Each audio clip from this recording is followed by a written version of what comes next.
ನಮಸ್ಕಾರ ಸ್ನೇಹಿತರೆ, ಇವತ್ತಿನ ತರಗತಿಯಲ್ಲಿ ನಾವು ಕೆಸೆಟ್ ಜನರಲ್ ಪೇಪರ್ ಬಗ್ಗೆ ನೋಡ್ತಾ ಹೋಗೋಣ. ಹಿಂದಿನ ಒಂದು ತರಗತಿಯಲ್ಲಿ ನಾವು ನಿಮಗೆ ಈ ಪೇಪರ್ ಬಗ್ಗೆ ಮತ್ತು ತಿಳಿಸೀನಿ ಎಷ್ಟು ಕ್ವಶನ್ ಇರುತ್ತವೆ ಅಂತ. ಈ ಡೈರೆಕ್ಟಾಗಿ ಪ್ರಶ್ನೆಯನ್ನು ನೋಡೋಣ. ನೋಡ್ರಿ, ಮೊದಲೇ ಪ್ರಶ್ನೆ ಏನಿದೆ ಅಂತ ನೋಡೋಣ. ಮೊದಲೇ ಪ್ರಶ್ನೆ ನೋಡ್ರಿ ಏನಿದೆ, ವಾತಾವರಣದಲ್ಲಿರುವ ಒಂದು ತೇವಾಂಶ ಅಂತ ಪ್ರಶ್ನೆ ಕೇಳಿದ್ದಾರೆ. ಇಲ್ಲಿ ಆಪ್ಷನ್ಸ್ಗಳನ್ನು ನೋಡ್ಬೋದು. ಎ, ಹವೆಯ ಉಷ್ಣತೆಯನ್ನು ಹೆಚ್ಚಿಸುತ್ತದೆ. ಬಿ, ಹವೆಯ ಉಷ್ಣತೆಯನ್ನು ಕುಗ್ಗಿಸುತ್ತದೆ. ಸಿ, ಹವೆಯ ಉಷ್ಣತೆಯ ಮೇಲೆ ಯಾವುದೇ ಒಂದು ಪರಿಣಾಮ ಬೀರುವುದಿಲ್ಲ. ಡಿ, ಹವೆಯ ಉಷ್ಣತೆಯನ್ನು ಕಾಪಾಡಿಕೊಳ್ಳುತ್ತದೆ ಅಂತ ಪ್ರಶ್ನೆ ಇದೆ. ಇಲ್ಲಿ ಆನ್ಸರ್ ಯಾವುದಾಗುತ್ತೆ? ನಮಗೆ ಬಿ ಕರೆಕ್ಟ್ ಆಗಿರುವಂಥದ್ದು. ಯಾವುದು? ಬಿ ಕರೆಕ್ಟ್ ಆಗುತ್ತೆ. ನಮಗೆ ಹವೆಯ ಒಂದು ಉಷ್ಣತೆಯನ್ನು ಕುಗ್ಗಿಸುತ್ತದೆ ಅಂತಂದು ನೋಡ್ಬೋದು. ನಾ ಸೆಕೆಂಡ್ ಪ್ರಶ್ನೆಯನ್ನು ನೋಡೋಣ. ಸೆಕೆಂಡ್ ಪ್ರಶ್ನೆ ಏನಿದೆ, ಆಣೆಕಟ್ಟುಗಳು ಅಭಿವೃದ್ಧಿಯ ಒಂದು ಯಾತ್ರಾ ಸ್ಥಳಗಳು ಹೀಗೆಂದವರು ಯಾರು ಅಂತ ಪ್ರಶ್ನೆ ಇದೆ. ನೋಡ್ರಲ್ಲಿ ಆಪ್ಷನ್ಸ್ ನಾವು ನೋಡ್ಬೋದು. Mahatma Gandhi, Rajiv Gandhi, C, JRD Tata, D, Jawaharlal Nehru ಅಂತ ಇದೆ. ನಮಗೆ ಆನ್ಸರ್ ಯಾವುದು? ಜವಾಹರ್ಲಾಲ್ ನೆಹರು ಅವರು ಈ ಆಣೆಕಟ್ಟುಗಳ ಅಭಿವೃದ್ಧಿಯನ್ನು ಯಾತ್ರಾ ಸ್ಥಳಗಳು ತಂದು ಕರೀತಾರೆ. ಯಾರು? ಜವಾಹರ್ಲಾಲ್ ನೆಹರು ಅವರು. ಅದೇ ರೀತಿ ಮೂರನೇ ಪ್ರಶ್ನೆ ನೋಡೋಣ. ಮೂರನೇ ಪ್ರಶ್ನೆ ಏನಿದೆ, ಈ ಕೆಳಗಿನ ಯಾವ ಹೇಳಿಕೆ ಸುಳ್ಳೆಂದು ಗುರುತಿಸಿ. ಅಂದರೆ ಯಾವ ಹೇಳಿಕೆ ಒಂದು ಕರೆಕ್ಟ್ ಆಗಿಲ್ಲ ಅಂತಂದು ಇದೆ. ನೋಡ್ರಲ್ಲಿ ಆಪ್ಷನ್ಸ್ ಎ ಅನ್ನು ನೋಡ್ಬೋದು. ಆಧುನಿಕ ಕೃಷಿ ತಲಾ ಆಹಾರ ಉತ್ಪಾದನೆಯನ್ನು ಹೆಚ್ಚಿಸಿತು. ಬಿ, ಆಧುನಿಕ ಕೃಷಿ ಮಣ್ಣಿನ ಒಂದು ಶಕ್ತಿಯನ್ನು ಕುಗ್ಗಿಸುತ್ತದೆ. ಸಿ, ಆಧುನಿಕ ಕೃಷಿ ಮಾಲಿನ್ಯವನ್ನು ಹಿಡಿತದಲ್ಲಿಡುತ್ತದೆ ಅಂತ ಇದೆ. ಡಿ ಏನಿದೆ, ಆಧುನಿಕ ಕೃಷಿ ಜೀವ ವೈವಿಧ್ಯತೆಯನ್ನು ಕಾಪಾಡುತ್ತದೆ ಅಂತ ಇದೆ. ಇಲ್ಲಿ ಆನ್ಸರ್ ಯಾವುದಾಗುತ್ತೆ? ನಮಗೆ ಆಪ್ಷನ್ಸ್ ನಮಗೆ ಡಿ ಕರೆಕ್ಟ್ ಆಗಿರುವಂಥದ್ದು. ಆಧುನಿಕ ಕೃಷಿ ಜೀವ ವೈವಿಧ್ಯತೆಯನ್ನು ಕಾಪಾಡುತ್ತದೆ ಅಂತಂದು ನೋಡ್ಬೋದು ಇಲ್ಲಿ. ಇನ್ನು ನಾಲ್ಕನೇ ಪ್ರಶ್ನೆ ನೋಡ್ರಿ. ಇಲ್ಲಿ ಹೊಂದಿಸಿ ಬರೆಯನ್ನು ಕೊಟ್ಟಿದ್ದಾರೆ ನೋಡ್ರಿ. ಫಸ್ಟ್ನೇ ಲಿಸ್ಟ್ನಲ್ಲಿ ನೋಡ್ರಿ ಸೆಕೆಂಡ್ ಲಿಸ್ಟ್ ಇದೆ. ಅಂದರೆ ಫಸ್ಟು ಮತ್ತು ಸೆಕೆಂಡ್ ಲಿಸ್ಟ್ ನೋಡ್ರಿ. ಮೊದಲಿಗೆ ಇವು ಫಸ್ಟ್ನೇ ಲಿಸ್ಟ್ನಲ್ಲಿ ಇರುವಂಥ ಒಂದು ಪ್ರಶ್ನೆಗಳನ್ನು ನೋಡ್ರಿ. ಸೈಲೆಂಟ್ ವ್ಯಾಲಿ ಆಗಿರ್ಬೋದು, ಅಪ್ಪಿಕೋ ಚಳುವಳಿ ಆಗಿರುವಂಥದ್ದು, ಚಿಪ್ಕೋ ಚಳುವಳಿ ಆಗಿರ್ಬೋದು, ಸರ್ದಾರ್ ಸರೋವರ್ ಅಂತಂದು ಫಸ್ಟ್ನೇ ಲಿಸ್ಟ್ ಆಗಿರುವಂಥದ್ದು. ಲಿಸ್ಟ್ 2 ಅಂತ ಇದೆ. ಇಲ್ಲಿ ಕರ್ನಾಟಕ, ಮಧ್ಯಪ್ರದೇಶ್, ಕೇರಳ, ಉತ್ತರ ಪ್ರದೇಶ ಇದೆ. ಇಲ್ಲಿ ನೋಡ್ಬೋದು ಸ್ನೇಹಿತರೆ, ನಮಗೆ ಇದರಲ್ಲಿ ಒಂದು ಗೊತ್ತಿದ್ದರೆ ನಮಗೆ ಆನ್ಸರ್ ಹಾಕಲಿಕ್ಕೆ ಈಸಿ ಆಗುತ್ತೆ. ಇಲ್ಲಿ ಕರ್ನಾಟಕದ ಅಂತಂದು ಕೊಟ್ಟಾರು. ಕರ್ನಾಟಕದ ಯಾವುದಾಗುತ್ತೆ ಅಂದರೆ ನಮಗೆ ಇಲ್ಲಿ ಅಪ್ಪಿಕೋ ಚಳುವಳಿ ಆಗುತ್ತೆ. ಕರ್ನಾಟಕ ಯಾವುದು? ಅಪ್ಪಿಕೋ ಚಳುವಳಿ ಅನ್ನೋದು ನಮ್ಮ ಕರ್ನಾಟಕದದು. ಇದು ಕರ್ನಾಟಕದ ಅಪ್ಪಿಕೋ ಚಳುವಳಿ. ಅಂದರೆ ಎರಡಕ್ಕೆ ನಮ್ಮದು ಎ ಕರೆಕ್ಟ್ ಆಗಿರುವಂಥದ್ದು. ಇಲ್ಲಿ ಎರಡಕ್ಕೆ ಎ ಎಲ್ಲಿದೆ ನೋಡ್ರಿ. ಎರಡಕ್ಕೆ ನಮಗೆ ಎ ಅನ್ನುವುದು ಇಲ್ಲಿ ಆಪ್ಷನ್ಸ್ನಲ್ಲಿ ನೋಡ್ಬೋದು. ಆಪ್ಷನ್ಸ್ ನಮಗೆ ಒಂದೇ ಒಂದು ಆಪ್ಷನ್ಸ್ನಲ್ಲಿ ಇದೆ.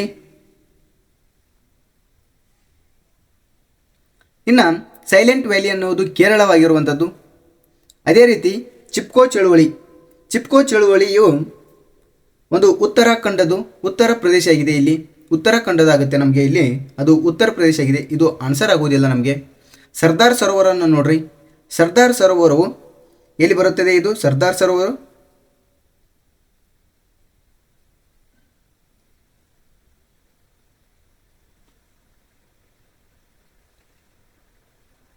ಸರ್ದಾರ್ ಸರೋವರ ಅನ್ನುವುದು ನಮಗೆ ಇಲ್ಲಿ ಗ್ರೇಸ್ ಮಾರ್ಕ್ಸ್ ಸಿಗುತ್ತದೆ. ನೋಡ್ರಲ್ಲಿ ಚಿಪ್ಕೋ ಚಳುವಳಿಯು ಉತ್ತರಾಖಂಡದು. ಈ ಚಿಪ್ಕೋ ಚಳುವಳಿ ಇರುವುದು ಯಾವ ಒಂದು ರಾಜ್ಯದ್ದು? ಉತ್ತರಾಖಂಡದ ರಾಜ್ಯದಾಗುತ್ತೆ. ನಮಗೆ ಇಲ್ಲಿ ಅವರು ಉತ್ತರ ಪ್ರದೇಶ ಅಂತ ಕೊಟ್ಟಿದ್ದಾರೆ. ಇಲ್ಲಿ ಆನ್ಸರ್ ಆಗುವುದಿಲ್ಲ. ಇದು ನಮಗೆ ಗ್ರೇಸ್ ಮಾರ್ಕ್ಸ್ ಆಗಿರುತ್ತೆ. ನಾಲ್ಕನೇ ಒಂದು ಪ್ರಶ್ನೆ. ಇನ್ನು ಐದನೇ ಪ್ರಶ್ನೆ ನೋಡೋಣ.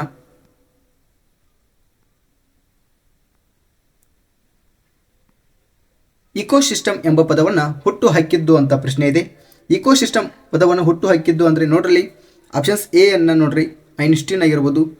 ಬಿ, ವಾಗ್ನೇಲ್ಸ್ ಆಗಿರ್ಬೋದು. ಸಿ, ಮೆಕ್ ನಾಟನ್ ಆಗಿರ್ಬೋದು. ಡಿ, AG ಟರ್ನ್ಸ್ಲೆ ಅಂತಂದು ಈ ಒಂದು ಇಕೋಸಿಸ್ಟಮ್ ಎಂಬ ಪದವನ್ನು ಹುಟ್ಟು ಹಾಕಿದವರು ಯಾರು ಅಂತ ಹೇಳಿದ್ದಾರೆ. ಅಂದರೆ ನಮಗೆ ಆನ್ಸರ್ ಯಾವುದಾಗುತ್ತೆ? ಆಪ್ಷನ್ಸ್ ಡಿ ಕರೆಕ್ಟ್ ಆಗಿರುವಂಥದ್ದು. ಯಾರು? AG ಟರ್ನ್ಸ್ಲೆ. ಇನ್ನು ಆರನೇ ಪ್ರಶ್ನೆ ನೋಡ್ರಿ. ಆರನೇ ಪ್ರಶ್ನೆ ಏನಿದೆ, ಭಾರತದಲ್ಲಿ ಸಮಗ್ರ ವನ್ಯಜೀವಿ ಸಂರಕ್ಷಣಾ ಕಾಯ್ದೆ ಜಾರಿಗೆ ಬಂದ ವರ್ಷ ಅಂತ ಕೇಳಿದ್ದಾರೆ. ಎ 1979, ಬಿ 1975, ಸಿ 1972, ಡಿ 1973 ಇದೆ. ಆನ್ಸರ್ ಯಾವುದಾಗುತ್ತೆ ನಮಗೆ? ಅಂದರೆ ಭಾರತದಲ್ಲಿ ಸಮಗ್ರ ವನ್ಯಜೀವಿ ಸಂರಕ್ಷಣಾ ಕಾಯ್ದೆಯು ಜಾರಿಗೆ ಬಂದ ವರ್ಷ ಯಾವುದು ಅಂದರೆ ನಮಗೆ ಆನ್ಸರ್ ಸಿ ಕರೆಕ್ಟ್ ಆಗಿರುವಂಥದ್ದು. 1972 ಆಗುತ್ತೆ.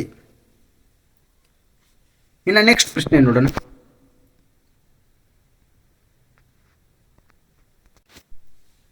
7ನೇ ಪ್ರಶ್ನೆ ನೋಡ್ರಿ, ಕಲಿಕೆಯ ಒಂದು ಚಲನಾತ್ಮಕ ವಿಧಾನ ಎನ್ನುವುದು ಯಾವುದಕ್ಕೆ ಏನೆಂದರೆ ಆಪ್ಷನ್ಸ್ ನೋಡುವುದು ಶಿಕ್ಷಕರು ಚಲನಾತ್ಮಕವಾಗಿ ಹಾಗೂ ಚೈತನ್ಯಶಾಲಿಗಳಾಗಿರುವುದಕ್ಕೆ, ಬಿ ವಿದ್ಯಾರ್ಥಿಗಳು ಚಟುವಟಿಕೆಗಳ ಮೂಲಕ ಕಲಿಯುವ ಒಂದು ಅಗತ್ಯತೆ ಇರುವುದಕ್ಕೆ, ಸಿ ಹೊಸತನಕ್ಕಾಗಿ ಪಠ್ಯವನ್ನು ಆಗಾಗ್ಗೆ ಬದಲಿಸುವುದಕ್ಕೆ, ಡಿ ಬೋಧನೆಯನ್ನು ಪರಿಣಾಮಕಾರಿಯನ್ನಾಗಿಸುವುದಕ್ಕೆ ಅಂತ ಇದೆ. ಇಲ್ಲಿ ಆನ್ಸರ್ ಯಾವುದಾಗುತ್ತೆ ನಮಗೆ ಬಿ ಕರೆಕ್ಟ್ ಆಗಿರುವಂಥದ್ದು. ವಿದ್ಯಾರ್ಥಿಗಳು ಚಟುವಟಿಕೆಗಳ ಮೂಲಕ ಕಲಿಯುವ ಒಂದು ಅಗತ್ಯತೆ ಇರುವುದು ಯಾವುದು, ಒಂದು ಕಲಿಕೆಯ ಒಂದು ಚಲನಾತ್ಮಕ ವಿಧಾನ ಅಂತಂದು ನೋಡ್ತೀವಿ. ಇನ್ನು 8ನೇ ಪ್ರಶ್ನೆ ನೋಡ್ರಿ, 8ನೇ ಪ್ರಶ್ನೆ ಏನಿದೆ, ತನ್ನ ಕಲಿಕೆಯ ಅರ್ಥ ಮತ್ತು ಸಮರ್ಥನೆಗಳನ್ನು ಕಾಣಲು ಬಯಸುವ ವಿದ್ಯಾರ್ಥಿ ಅಥವಾ ವಿದ್ಯಾರ್ಥಿನಿಯನ್ನು ಹೇಗೆನ್ನಬಹುದು ಅಂತಂದ ಪ್ರಶ್ನೆ ಇದೆ. ಎ ನವೀನತೆಯನ್ನು ಆವಿಷ್ಕರಿಸುವ ಒಂದು ಕಲಿಕಾರ್ಥಿ, ಬಿ ಸಾಮಾನ್ಯ ಜ್ಞಾನದ ಒಂದು ಕಲಿಕಾರ್ಥಿ, ಸಿ ಚಲನಾತ್ಮಕ ಒಂದು ಕಲಿಕಾರ್ಥಿ ಅಂತ ಇದೆ, ಡಿ ವಿಶ್ಲೇಷಣಾಶೀಲ ಒಂದು ಕಲಿಕಾರ್ಥಿ ಅಂತ ಇದೆ. ಆನ್ಸರ್ ಯಾವುದಾಗುತ್ತೆ ನಮಗೆ 8ನೇ ಒಂದು ಆನ್ಸರ್ ಯಾವುದು, ಡಿ ಕರೆಕ್ಟ್ ಆಗಿರುವಂಥದ್ದು. ಅಂದರೆ ತನ್ನ ಕಲಿಕೆಯ ಅರ್ಥ ಮತ್ತು ಸಮರ್ಥನೆಗಳನ್ನು ಕಾಣಲು ಬಯಸುವ ವಿದ್ಯಾರ್ಥಿ ಅಥವಾ ವಿದ್ಯಾರ್ಥಿನಿಯು ವಿಶ್ಲೇಷಣಾಶೀಲ ಒಂದು ಕಲಿಕಾರ್ಥಿಯಾಗಿರುವಂಥದ್ದು. ಇನ್ನು 9ನೇ ಪ್ರಶ್ನೆ ನೋಡೋಣ.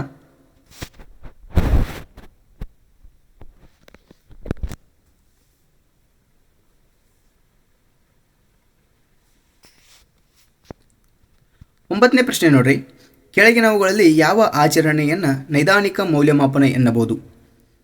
ಆಪ್ಷನ್ಸ್ ಎ ಶಿಕ್ಷಕರು ಬೋಧನೆ ಮತ್ತು ಕಲಿಕೆಗಳ ಒಂದು ಪ್ರಕ್ರಿಯೆಯು ಪ್ರಾರಂಭದಲ್ಲಿ ಮಾಡುವ ಒಂದು ಮೌಲ್ಯಮಾಪನವನ್ನು, ಬಿ ಶಿಕ್ಷಕರು ಬೋಧನೆ ಮತ್ತು ಕಲಿಕೆಗಳ ಒಂದು ಪ್ರಕ್ರಿಯೆ ಕೊನೆಯಲ್ಲಿ ಮಾಡುವ ಒಂದು ಮೌಲ್ಯಮಾಪನವನ್ನು, ಸಿ ಸೆಮಿಸ್ಟರ್ ಕೊನೆಯಲ್ಲಿ ಮೌಲ್ಯಮಾಪನ ಮಾಡುವುದನ್ನು, ಡಿ ಆಂತರಿಕ ಮೌಲ್ಯ ನಿರ್ಧಾರ ಪರೀಕ್ಷಣದ ಒಂದು ಮೂಲಕ ಮೌಲ್ಯಮಾಪನ ಮಾಡುವುದು ಅಂತಂದ ಇದೆ. ಆನ್ಸರ್ ಯಾವುದಾಗುತ್ತೆ ನಮಗೆ ಇಲ್ಲಿ ಶಿಕ್ಷಕರು ಬೋಧನೆ ಮತ್ತು ಕಲಿಕೆಗಳ ಒಂದು ಪ್ರಕ್ರಿಯೆಯನ್ನು ಪ್ರಾರಂಭದಲ್ಲಿ ಮಾಡುವ ಒಂದು ಮೌಲ್ಯಮಾಪನವನ್ನು ನೈದಾನಿಕ ಮೌಲ್ಯಮಾಪನ ಅಂತಂದು ನೋಡ್ತೀವಿ. ಆನ್ಸರ್ ನಮಗೆ ಎ ಕರೆಕ್ಟ್ ಆಗಿರುವಂಥದ್ದು. ಇನ್ನು ನೆಕ್ಸ್ಟ್ ಪ್ರಶ್ನೆ,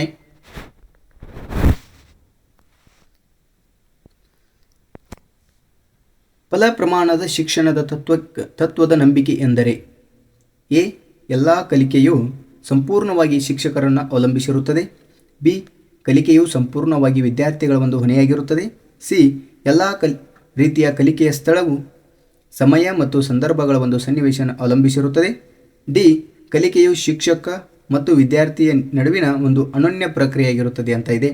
ಆನ್ಸರ್ ಯಾವುದಾಗುತ್ತೆ ನಮಗೆ ಇಲ್ಲಿ ಸಿ ಕರೆಕ್ಟ್ ಆಗಿರುವಂಥದ್ದು. ಅಂದರೆ ಫಲ ಪ್ರಮಾಣದ ಶಿಕ್ಷಣದ ತತ್ವ ನಂಬಿಕೆ ಎಂದರೆ ಎಲ್ಲ ರೀತಿಯ ಒಂದು ಕಲಿಕೆಯ ಸ್ಥಳ ಮತ್ತು ಸಮಯ ಸಂದರ್ಭಗಳ ಒಂದು ಸನ್ನಿವೇಶವನ್ನು ಅವಲಂಬಿಸಿರುತ್ತದೆ ಅಂತಂದು ನೋಡ್ತೀವಿ. ಇನ್ನು ನೆಕ್ಸ್ಟ್ ಪ್ರಶ್ನೆ ನೋಡೋಣ. 11ನೇ ಪ್ರಶ್ನೆ ಏನಿದೆ, ನಡುವೆ ಸಂಭವಿಸುವ ಚಲಕ ಎಂಬುದಕ್ಕೆ ಕೆಳಗಿನವುಗಳಲ್ಲಿ ಯಾವುದು ಉದಾಹರಣೆಯಾಗಿದೆ ಅಂತಂದರೆ, ಅಂದರೆ ಇಂಟರ್ವ್ಯೂವಿಂಗ್ ಅಂತ ನೋಡ್ತೀವಿ. ಎ ನೋಡ್ತೀವಿ ಒಂದು ಬೋಧನಾ ಸಾಮಗ್ರಿ, ಬಿ ಶಿಕ್ಷಕ ಆಗಿರ್ಬೋದು, ಸಿ ವಿದ್ಯಾರ್ಥಿ, ಡಿ ಆಡಳಿತವಾಗಿರುವಂಥದ್ದು. ಇಲ್ಲಿ ಆನ್ಸರ್ ಯಾವುದಾಗುತ್ತೆ ನಮಗೆ 11ನೇ ಒಂದು ಪ್ರಶ್ನೆಗೆ ನಮಗೆ ಆಪ್ಷನ್ಸ್ ಎ ಕರೆಕ್ಟ್ ಆಗಿರುವಂಥದ್ದು, ಒಂದು ಬೋಧನಾ ಸಾಮಗ್ರಿ ಆಗಿರುವಂಥದ್ದು. ಅಂದರೆ ಇಂಟರ್ವ್ಯೂಯಿಂಗ್ ಅನ್ನೋದು ಒಂದು ಬೋಧನಾ ಸಾಮಗ್ರಿ. ಇಲ್ಲಿ ನೋಡ್ಬೋದು. ನೆಕ್ಸ್ಟ್ 12ನೇ ಪ್ರಶ್ನೆ ಏನಿದೆ, ಕೆಳಗಿನ ಯಾವುದು ಸೂಕ್ಷ್ಮ ಅನುಬೋಧನೆಗೆ ಅನ್ವಯವಾಗುವುದಿಲ್ಲ ಅಂತ ಇದೆ.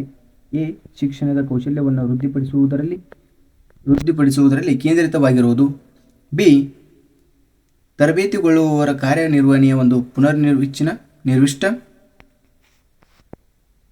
ಸಿ ಮಿತವಾದ ವಿದ್ಯಾರ್ಥಿಗಳ ಸಂಖ್ಯೆ, ಡಿ ಬಹುದೊಡ್ಡದಾದ ಮತ್ತು ವಿಶಾಲವಾದ ವಿಷಯ ಅಂತ ಇದೆ.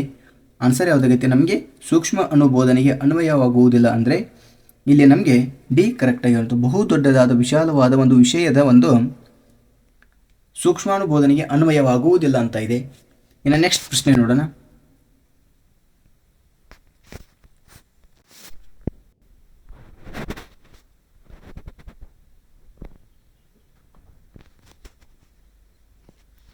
ಯಾವುದಾದರೂ ವ್ಯಕ್ತಿ ತನ್ನನ್ನು ಸುಳ್ಳಾಗಿ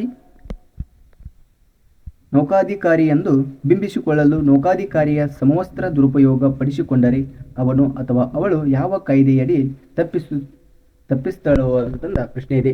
ಇಲ್ಲಿ ಆಪ್ಷನ್ಸ್ ಎ ಅನ್ನು ನೋಡ್ಬೋದು, ಪೊಲೀಸ್ ಕಾಯ್ದೆ ಅಂತ ಇದೆ 1922, ಬಿ ಅಧಿಕೃತ ರಹಸ್ಯ ಕಾಯ್ದೆ ಅಂತ ಇದೆ 1923, ಸಿ ನಾಗರಿಕ ಹಕ್ಕುಗಳ ಒಂದು ಸಂರಕ್ಷಣಾ ಕಾಯ್ದೆ ಅಂತ ಇದೆ 1955, ಡಿ ಅನಧಿಕೃತ ಚಟುವಟಿಕೆಗಳನ್ನು ತಡೆ ಕಾಯ್ದೆ ಅಂತ ಇದೆ 1967 ಇದೆ.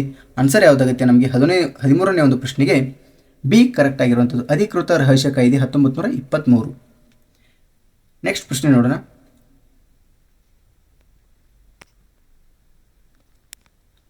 ಕಾರ್ಯನಿರತ ಪತ್ರಕರ್ತರ ಒಂದು ಕಾಯ್ದೆ ಭಾಗ 3 ಪ್ರಕಾರ ಒಬ್ಬ ಸಂಪಾದಕನನ್ನು ಸೇವೆಯಿಂದ ವಜಾಗೊಳಿಸಲು ನೀಡಬೇಕಾದ ಒಂದು ನೋಟಿಸಿನ ಅವಧಿ ಏನು ಅಂತಂದ ಇದೆ. ಅಂದರೆ ಒಬ್ಬ ಕಾರ್ಯಕರ್ತನ ಒಂದು ಕಾಯ್ದೆ ಏನಾಗಿರುತ್ತೆ, ಭಾಗ 3ರ ಪ್ರಕಾರ ಒಬ್ಬ ಸಂಪಾದಕನನ್ನು ಸೇವೆಯಿಂದ ವಜಾಗೊಳಿಸಲು ಅಂದರೆ ಆತನನ್ನು ತೆಗೆದುಹಾಕಲಿಕ್ಕೆ ಎಷ್ಟು ತಿಂಗಳ ಒಂದು ನೋಟಿಸನ್ನು ನೀಡಬೇಕು ಅಂತಂದ ಪ್ರಶ್ನೆ ಇದೆ. ಇಲ್ಲಿ ನೋಡ್ಬೋದು ಆಪ್ಷನ್ಸ್ಗಳನ್ನು ನೋಡ್ಬೋದು. 6 ತಿಂಗಳು, ಆಪ್ಷನ್ಸ್ ಬಿ 3 ತಿಂಗಳು, ಸಿ 2 ತಿಂಗಳು, ಡಿ 8 ತಿಂಗಳಿದೆ.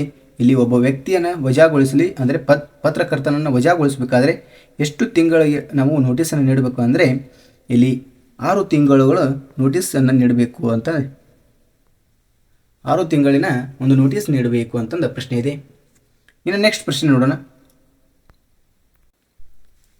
15ನೇ ಪ್ರಶ್ನೆ ನೋಡ್ರಿ. ಭಾರತದ ಅಧಿಕೃತ ಸಾರ್ವಜನಿಕ ಪ್ರಸಾರಕರನ್ನು ಹೆಸರಿಸಿ ಅಂತ ಇದೆ.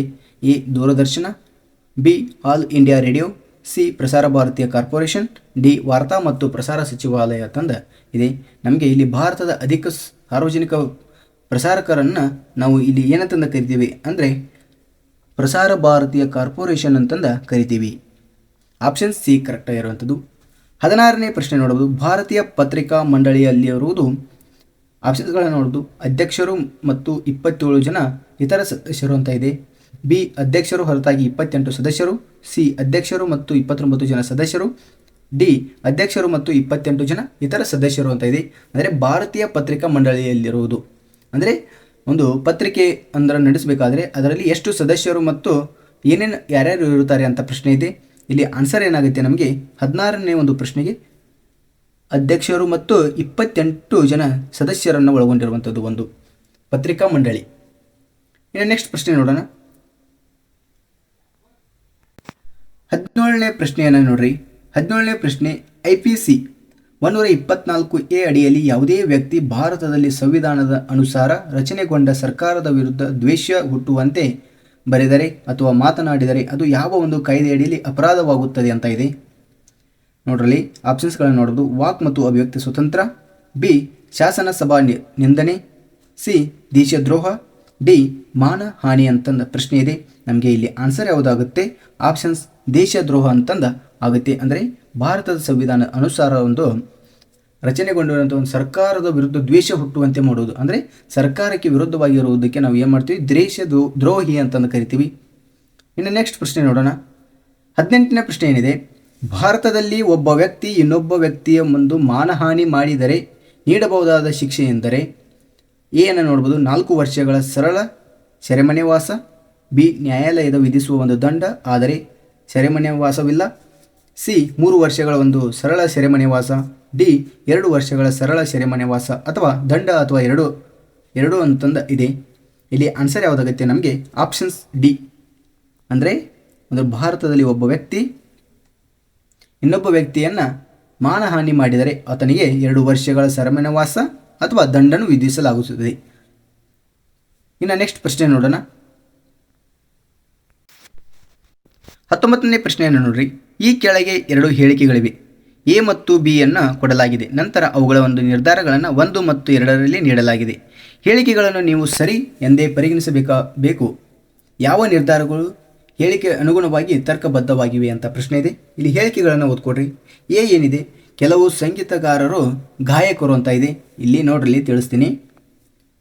ಕೆಲವು ಅಂತ ಕೊಟ್ಟಾಗ ನಾವು ಏನು ಮಾಡಬೇಕು? ಈಗ ಒಂದು ರೌಂಡ್ ಹಂಗೆ ಹಾಕುತ್ತೀರಿ ಈ ರೀತಿ. ಕೆಲವು ಸಂಗೀತಗಾರರು ಗಾಯಕರು ಅಂತೆ. ಈ ಕೆಲವು ಇವರು ಸಂಗೀತಗಾರರು ಅಂತಂದು ಬರ್ಕೊಡ್ರಿ. ಇಲ್ಲಿ ಸ್ವಲ್ಪ ಸೈಡ್ ಸಂಗೀತ, ಇವರು ಸಂಗೀತಗಾರರು. ಈ ಕೆಲವು ಸಂಗೀತಗಾರರು ಗಾಯಕರು ಅಂತೆ. ಕೆಲವು ಅಂದಾಗ ನಾವು ಏನು ಮಾಡ್ತೀವಿ? ಕೆಲವರು ಇಷ್ಟ ಇದೇನು ಈ ಕಡೆ ಬರ್ತೈತಿಲ್ಲ, ಇವರಿಷ್ಟೇ ನಮಗೆ ಇವರು ಗಾಯಕರಾಗಿರ್ತಾರೆ. ಯಾರು? ಗಾಯಕರು.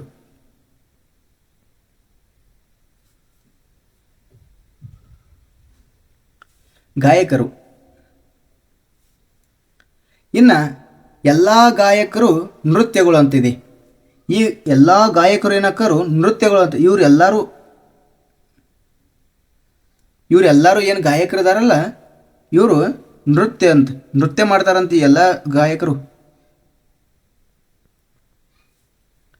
ಇಲ್ಲಿ ನಿರ್ಧಾರವನ್ನು ತೆಗೆದುಕೊಳ್ಬೇಕು. ಏನಂತಂದ ಕೊಡ್ತಾರೆ ನೋಡ್ರಲ್ಲಿ, ಕೆಲವು ಸಂಗೀತಗಾರರು ನೃತ್ಯಗಾರರು ಅಂತ. ಕೆಲವು ಸಂಗೀತಗಾರರು ಯಾರು? ಈ ಕೆಲವು ಸಂಗೀತಗಾರರು ನೃತ್ಯಗಳು ಅಂದರೆ ನಮಗೆ ಇಲ್ಲಿ ಭಾಗ ಬಂದಿದೆ ನೋಡ್ರಿ ಸಂಗೀತಗಾರರಲ್ಲಿ. ಇವರು ಕೆಲವು ಅಂದ್ರೆ ಇಲ್ಲಿ ಇಷ್ಟು ಜನ ಇವರೆಲ್ಲರೂ ಸಂಗೀತಗಾರ ಮತ್ತು ನೃತ್ಯ ಗಾಯಕರು ಆಗಿರ್ತಾರೆ. ಅಂದರೆ ಇದು ಕರೆಕ್ಟ್ ಆಗಿರುವಂಥದ್ದು ನಮಗೆ.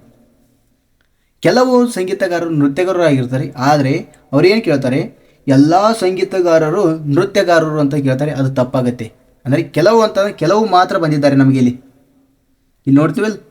ಇನ್ನು ನೆಕ್ಸ್ಟ್ ಎರಡನೇ ಪ್ರಶ್ನೆ ನೋಡ್ರಿ, ಯಾವುದೇ ಗಾಯಕ ಸಂಗೀತಗಾರನಲ್ಲ. ಈ ಯಾವುದೇ ಗಾಯಕರು ಇತ್ತಲ್ಲ, ಈ ನೋಡ್ರಿ ಈ ಗಾಯಕರು ಏನತ್ತ ಇವರು ಯಾವುದೇ ರೀತಿಯ ಸಂಗೀತಗಾರರತ್ತ.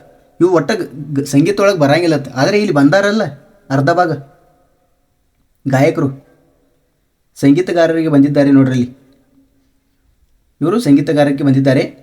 ಅದಕ್ಕೆ ನಾವು ಈ ಪ್ರಶ್ನೆ ತಪ್ಪಾಗುತ್ತೆ ನಮಗೆ ಇಲ್ಲಿ. ಅಂದರೆ ಕೆಲವು ಗಾಯಕರು ಸಂಗೀತಗಾರರಾಗಿದ್ದಾರೆ. ಏನಾಗಬೇಕಿತ್ತು ಇದು, ಇಲ್ಲಿ ಯಾವುದೇ ಗಾಯಕರು ಸಂಗೀತಗಾರನಲ್ಲದ, ಇದು ತಪ್ಪಾಗತ್ತೆ ನಮಗೆ. ಇಲ್ಲಿ ಕೆಲವು ಗಾಯಕರು ಸಂಗೀತಗಾರರಾಗಿರ್ತಾರೆ. ಆದರೆ ಇಲ್ಲಿ ಆನ್ಸರ್ ಏನಾಗುತ್ತೆ ನಮಗೆ, ಇಲ್ಲಿ ಬರೀ ಒಂದೇ ಪ್ರಶ್ನೆ ಮಾತ್ರ ಕರೆಕ್ಟ್ ಆಗಿರುವಂಥದ್ದು. ಇಲ್ಲಿ ಕೊಡ್ತಾರೆ ನೋಡ್ರಿ, ಕೇವಲ ನಿರ್ಧಾರ ಒಂದು ಸರಿ ಮಾತ್ರ. ಆನ್ಸರ್ ಏನಾಗುತ್ತೆ ನಮಗೆ ಇಲ್ಲಿ, ಕೇವಲ ಒಂದು ಸರಿ ಆಗಿರುತ್ತದೆ. ಇದು ಒಂದೇ ಪ್ರಶ್ನೆ ಕರೆಕ್ಟ್ ಆಗಿದೆ, ಇದು ತಪ್ಪಾಗಿರುವಂಥದ್ದು. ಅದೇ ರೀತಿ ಇಲ್ಲಿ ನೋಡ್ರಲ್ಲಿ ಕೇವಲ ನಿರ್ಧಾರ ಎರಡು ಸರಿ ಮಾತ್ರ ಅಂತ ಕೊಟ್ಟಿದ್ದಾರೆ. ಇಲ್ಲಿ ನೆಕ್ಸ್ಟ್ ತಳಗೆ ನೋಡ್ಕೋಬೇಕು, ಅಷ್ಟು ಪ್ರಶ್ನೆ ಅಷ್ಟು ಆಪ್ಷನ್ಸ್ಗಳನ್ನು ನೋಡ್ಕೋಬೇಕು ನೀವು. ಯಾಕಂದರೆ ಇದು ಒಂದೇ ಕರೆಕ್ಟ್ ಐತಿ, ಇದು ಒಂದೇ ಕರೆಕ್ಟ್ ಅಂತ ಹಾಕಿ ಬಂದುಬಿಟ್ರಲ್ಲ ನೀವು. ಈ ಕೆಳಗಡೆ ಏನು ಕೊಡ್ತಾನೋ, ಕೇವಲ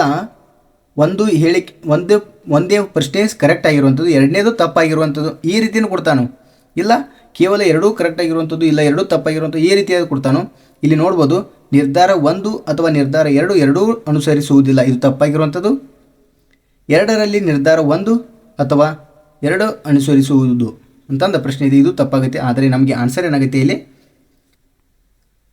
ಇದು ಒಂದೇ ಕರೆಕ್ಟ್ ಆಗಿರುವಂಥದ್ದು. ಇನ್ನು ನೆಕ್ಸ್ಟ್ ಪ್ರಶ್ನೆ ನೋಡೋಣ.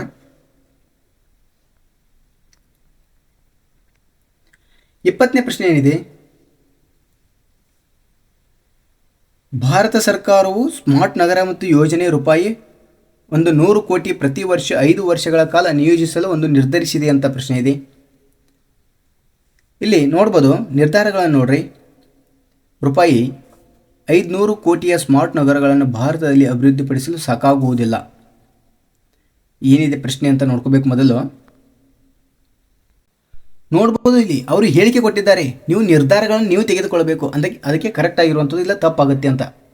ಇಲ್ಲಿ ನೋಡಬೇಕು, ಭಾರತ ಸರ್ಕಾರ ಸ್ಮಾರ್ಟ್ ನಗರಗಳ ಯೋಜನೆಯು 100 ಕೋಟಿ ಪ್ರತಿ ವರ್ಷ 5 ವರ್ಷಗಳ ಕಾಲ ನಿಯೋಜಿಸಲು ನಿರ್ಧರಿಸಿದೆ. ಅಂದರೆ ಏನು ಮಾಡ್ತೈತಿ, ಒಂದು ಸ್ಮಾರ್ಟ್ ನಗರವನ್ನು ನಿರ್ಮಿಸ್ಲಾಕ ಭಾರತ ಸರ್ಕಾರ ಏನು ಮಾಡ್ತೈತಿ, 100 ಕೋಟಿ ಅಂತಂದು 5 ವರ್ಷ ತನಕ ಕೊಡ್ತಾರೆ. ಅಂದರೆ ಇಲ್ಲಿ ನಿಮ್ಮ ನಿರ್ಧಾರ ಏನಂತ ತಿಳ್ಕೊತೀರಿ, 500 ಕೋಟಿ ಸ್ಮಾರ್ಟ್ ನಗರಗಳನ್ನು ಭಾರತದಲ್ಲಿ ಅಭಿವೃದ್ಧಿಪಡಿಸಲು ಸಾಕಾಗುವುದಿಲ್ಲ. ಅಂದರೆ ನೋಡ್ರಿ, 500 ಕೋಟಿದಾಗೂ ಸ್ಮಾರ್ಟ್ ನಗರ ಆಗಬಹುದು, ಇಲ್ಲ ಆಗದೇ ಇರಬಹುದು, ಇದು ಕರೆಕ್ಟ್ ಆಗಿರುವಂಥದ್ದು. ಅದೇ ರೀತಿ ರೂಪಾಯಿ 500 ಕೋಟಿ ಸ್ಮಾರ್ಟ್ ನಗರಗಳನ್ನು ಭಾರತದಲ್ಲಿ ಅಭಿವೃದ್ಧಿಪಡಿಸಲು ಸಾಕಾಗುವುದು, ಅಂದರೆ 500 ಕೋಟಿದಾಗೂ ಮುಗಿಸ್ಬೋದು ಸ್ಮಾರ್ಟ್ ನಗರವನ್ನು, 500 ಕೋಟಿಗಿಂತ ಹೆಚ್ಚಾಗಬಹುದು, ಸಾಕಾಗದೇ ಇರ್ಬೋದು. ಅದಕ್ಕೆ ಎರಡೂ ಕರೆಕ್ಟ್ ಆಗಿರುವಂಥದ್ದು. ಅಂದರೆ ಇಲ್ಲಿ ನಮಗೆ ಆಪ್ಷನ್ ಸಿ ಕರೆಕ್ಟ್ ಆಗಿರುವಂತೆ. ಇಲ್ಲಿ 2 ನಿರ್ಧಾರ 1 ಮತ್ತು ಅನುಸರಿಸುವುದು, 1 ಮತ್ತು 2 ಅನುಸರಿಸುವುದು ಅಂತ ಪ್ರಶ್ನೆ ಇದೆ. ಇನ್ನು ನೆಕ್ಸ್ಟ್ ಪ್ರಶ್ನೆ ನೋಡೋಣ. 21ನೇ ಪ್ರಶ್ನೆ ಏನಿದೆ, ಈ ಕೆಳಗಿನ ಪ್ರಶ್ನೆಗಳಲ್ಲಿ 2 ವಾದಗಳನ್ನು 1 ಮತ್ತು 2 ಕೊಡಲಾಗಿದೆ. ಯಾವ ವಾದ ಪ್ರಬಲವಾಗಿದೆ ಮತ್ತು ಯಾವ ವಾದ ದುರ್ಬಲವಾಗಿದೆ ಎಂದು ನಿರ್ಧರಿಸಿ ಕೆಳಗಿನವುಗಳಲ್ಲಿ ಸರಿಯಾದ ಉತ್ತರಗಳನ್ನು ಆರಿಸಿ ಅಂತ ಇದೆ. ಹೇಳಿಕೆಯನ್ನು ನೋಡ್ರಿ, ಹೇಳಿಕೆಯನ್ನು ಅವರು ಕೊಟ್ಟಿರ್ತಾರೆ, ಅದರ ವಾದಗಳನ್ನು ನೀವು ಆಯ್ಕೆ ಮಾಡಬೇಕು, ಕರೆಕ್ಟ್ ಆಗಿದೆಯೋ ಇಲ್ಲ ತಪ್ಪಾಗಿದೆಯೋ ಅಂತ. ಭಾರತದಲ್ಲಿ ಎಲ್ಲ ಮೂಲಸೌಕರ್ಯ ಅಭಿವೃದ್ಧಿ ಯೋಜನೆಗಳನ್ನು ಖಾಸಗಿ ವಲಯಕ್ಕೆ ನೀಡಬೇಕು. ಏನು, ಭಾರತದಲ್ಲಿರುವಂಥ ಎಲ್ಲ ಮೂಲಸೌಕರ್ಯಗಳನ್ನು ಏನು ಮಾಡಬೇಕು, ಅಭಿವೃದ್ಧಿ ಯೋಜನೆಗಳನ್ನು ಖಾಸಗಿ ವಲಯಕ್ಕೆ ನೀಡಬೇಕು ಅಂತಂದು ಅವ್ರು ಹೇಳಿಕೆ ಕೊಟ್ಟಿದ್ದಾರೆ. ನಿಮ್ಮ ವಾದ ಏನಾಗಿರಬೇಕು, ಇಲ್ಲ ಖಾಸಗಿ ವಲಯದ ಘಟಕಗಳು ಇಂತಹ ಯೋಜನೆಗಳನ್ನು ಕಾರ್ಯಗತಗೊಳಿಸಲು ಅವಶ್ಯಕ ಸ್ವತ್ತುಗಳನ್ನು ಹೊಂದಿಲ್ಲ ಅಂತಂದು ಇದೆ. ಇಲ್ಲಿ ಎರಡನೇ ನೋಡ್ಬೋದು ವಾದ, ಹೌದು ಅಭಿವೃದ್ಧಿಶೀಲ ರಾಷ್ಟ್ರದಲ್ಲಿ ಇಂತಹ ಯೋಜನೆಗಳನ್ನು ಖಾಸಗಿ ವಲಯಗಳು ಕಾರ್ಯಗತಗೊಳಿಸಬಹುದು ಅಂತಂದ ಇದೆ. ಕಾರ್ಯಗತಗೊಳಿಸಬಹುದು ಅಂತ ಕೊಟ್ಟಿದ್ದಾರೆ, ಗೊಳಿಸುತ್ತದೆ ಅಂತ ಕೊಟ್ಟಿಲ್ಲ, ಗೊಳಿಸಬಹುದು ಅಂತ ಇದೆ. ಆದರೆ ನಮಗೆ ಇಲ್ಲಿ ಆನ್ಸರ್ ಯಾವುದಾಗುತ್ತೆ? ಆಪ್ಷನ್ಸ್ ನಮಗೆ ಡಿ ಕರೆಕ್ಟ್ ಆಗಿರುವಂಥದ್ದು. ಇಲ್ಲಿ ನೋಡ್ರಿ, ವಾದ 1 ಅಥವಾ ವಾದ 2 ಪ್ರಬಲವಾಗಿಲ್ಲ ಅಂತ ಇದೆ. ಇಲ್ಲಿ ಅಭಿವೃದ್ಧಿಗೊಳಿಸಬಹುದು ಅಂತ ಇದೆ, ಅಂದರೆ ಅಭಿವೃದ್ಧಿಗೊಳಿಸುತ್ತವೆ ಅಂತ ಆಗಿಲ್ಲ. ಎರಡು ವಾದಗಳು ತಪ್ಪಾಗಿ ಪ್ರಬಲವಾಗಿಲ್ಲ ಅಂತಂದು ನೋಡ್ಬೋದು ನಮಗೆ. ಆದರೆ ತಪ್ಪಾಗಿಲ್ಲ ಅವು, ಆದರೆ ಪ್ರಬಲವಾಗಿಲ್ಲ ಅಂದರೆ ಕರೆಕ್ಟ್ ನಿರ್ಧಾರವಾಗಿಲ್ಲ ಅಂತಂದು ನೋಡ್ತೀವಿ. ಇನ್ನು ನೆಕ್ಸ್ಟ್ ಪ್ರಶ್ನೆ ನೋಡೋಣ. 22ನೇ ಪ್ರಶ್ನೆ ಏನಿದೆ, ಒಂದು ವೇಳೆ ಹೇಳಿಕೆ ಎರಡೂ ವಿದ್ಯಾರ್ಥಿಗಳ ಬುದ್ಧಿವಂತರು ನಿಜವಾದಲ್ಲಿ ಈ ಕೆಳಗಿನ ಯಾವ ಹೇಳಿಕೆಗಳು ಸುಳ್ಳು ಎಂದು ತಿಳಿಸಿ ಅಂತಂದ ಪ್ರಶ್ನೆ ಇದೆ. ಯಾವುದೇ ವಿದ್ಯಾರ್ಥಿಯು ಬುದ್ಧಿವಂತನಲ್ಲ. ಯಾವುದೇ ವಿದ್ಯಾರ್ಥಿ ಬುದ್ಧಿವಂತನಲ್ಲ ಅಂತೆ. ಕೆಲವು ವಿದ್ಯಾರ್ಥಿಗಳು ಬುದ್ಧಿವಂತರು. ನೋಡಲಿ, ಇಲ್ಲಿ ವಿದ್ಯಾರ್ಥಿಗಳು ಅಂತ ಬರ್ಕೊಳ್ತೀರಿ, ಇದು ವಿದ್ಯಾರ್ಥಿ. ಈ ಯಾವುದೇ ವಿದ್ಯಾರ್ಥಿ ಬುದ್ಧಿವಂತನಲ್ಲ. ಏನು ಈ ವಿದ್ಯಾರ್ಥಿ ಏನು ಬುದ್ಧಿವಂತನಲ್ಲ, ಬುದ್ಧಿವಂತ ಸಪ್ರೇಟ್ ಬರ್ತಾನಂಗಾರ. ಈ ಯಾವುದೇ ವಿದ್ಯಾರ್ಥಿ ಬುದ್ಧಿವಂತನಲ್ಲ. ಕೆಲವು ವಿದ್ಯಾರ್ಥಿಗಳು ಬುದ್ಧಿವಂತರು. ನೋಡ್ರಲ್ಲಿ, ಈ ಕೆಲವು ವಿದ್ಯಾರ್ಥಿಗಳು ಬುದ್ಧಿವಂತರದ್ದು. ಕೆಲವು ವಿದ್ಯಾರ್ಥಿಗಳು ಬುದ್ಧಿವಂತರಲ್ಲ ಅಂತ. ಹೌದು, ಕೆಲವು ವಿದ್ಯಾರ್ಥಿಗಳು ಬುದ್ಧಿವಂತರು, ಕೆಲವು ವಿದ್ಯಾರ್ಥಿಗಳು ಬುದ್ಧಿವಂತ ಅಲ್ಲದವರು. ಇಲ್ಲಿ ಆನ್ಸರ್ ಯಾವುದಾಗತ್ತೆ? ನಮಗೆ ಆಪ್ಷನ್ಸ್ ನಮಗೆ ಬಿ ಕರೆಕ್ಟ್ ಆಗಿರುವಂಥದ್ದು. 1 ಮತ್ತು 3 ಅಂತಂದು ಇದೆ. 1 ಮತ್ತು 3 ಏನಿದೆ? ಯಾವುದೇ ವಿದ್ಯಾರ್ಥಿಯು ಬುದ್ಧಿವಂತನಲ್ಲ. ಇಲ್ಲಿ ಯಾವುದೇ ವಿದ್ಯಾರ್ಥಿ ಬುದ್ಧಿವಂತನೂ ಅಲ್ಲ. ಅದೇ ರೀತಿ ಕೆಲವು ವಿದ್ಯಾರ್ಥಿಗಳು ಬುದ್ಧಿವಂತರು ಮತ್ತು ಕೆಲವು ವಿದ್ಯಾರ್ಥಿಗಳು ಬುದ್ಧಿವಂತರಲ್ಲದವರು.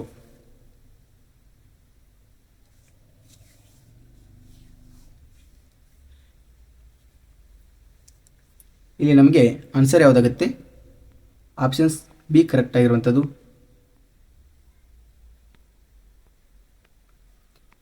ನೆಕ್ಸ್ಟ್ ಪ್ರಶ್ನೆ ನೋಡಬಹುದು. ನೆಕ್ಸ್ಟ್ ಪ್ರಶ್ನೆ ಏನಿದೆ? ಮೇಲ್ತುದಿಯಲ್ಲಿ ಕೊಟ್ಟ ಜೋಡಿ ಪದಗಳಿಗಿರುವ ಸಂಬಂಧವನ್ನೇ ಹೊಂದಿದ ಪದಗಳ ಒಂದು ಜೋಡಿ ಆರಿಸಿ ಅಂತ ಇದೆ. ನಾಯಕ ಪಾತ್ರ ಇದೆ. ಇಲ್ಲಿ ಆಪ್ಷನ್ಸ್ಗಳನ್ನು ನೋಡ್ಬೋದು. ಮನುಷ್ಯ ವಲಸಿಗ, ಪಕ್ಷಿ ವಲಸೆ, ಆಹಾರ ಕಲಬೆರಕೆ, ಕಪ್ಪೆ ಇಸ್ಟಿವೇಲ್ ಅಂತ ಇದೆ. ಇಲ್ಲಿ ಆನ್ಸರ್ ಯಾವುದಾಗುತ್ತೆ? ನಮಗೆ ಇಲ್ಲಿ ನಾಯಕ ಅಂದರೆ ಪಾತ್ರ ಆಗಿರುವಂಥದ್ದು. ಆಪ್ಷನ್ಸನ್ನು ನೋಡ್ಬೋದು. ಆಪ್ಷನ್ಸ್ ನಮಗೆ ಬಿ ಕರೆಕ್ಟ್ ಆಗಿರುವಂಥದ್ದು. ಪಕ್ಷಿ ಏನು ಮಾಡ್ತೈತಿ? ವಲಸೆ ಹೋಗುವಂಥದ್ದು. ನಾಯಕಂದು ಏನು ಕೆಲಸ? ಪಾತ್ರ ಮಾಡ್ತಾನೋ, ಅಂದ್ರೆ ಪಾತ್ರ ಅಂದ್ರೆ ಏನು? ಆತ ನಾಯಕನ ಒಂದು ಪಾತ್ರ ಅಂತ ನೋಡ್ತೀವಿ. ಇನ್ನು ನೆಕ್ಸ್ಟ್ ಪ್ರಶ್ನೆ ನೋಡೋಣ.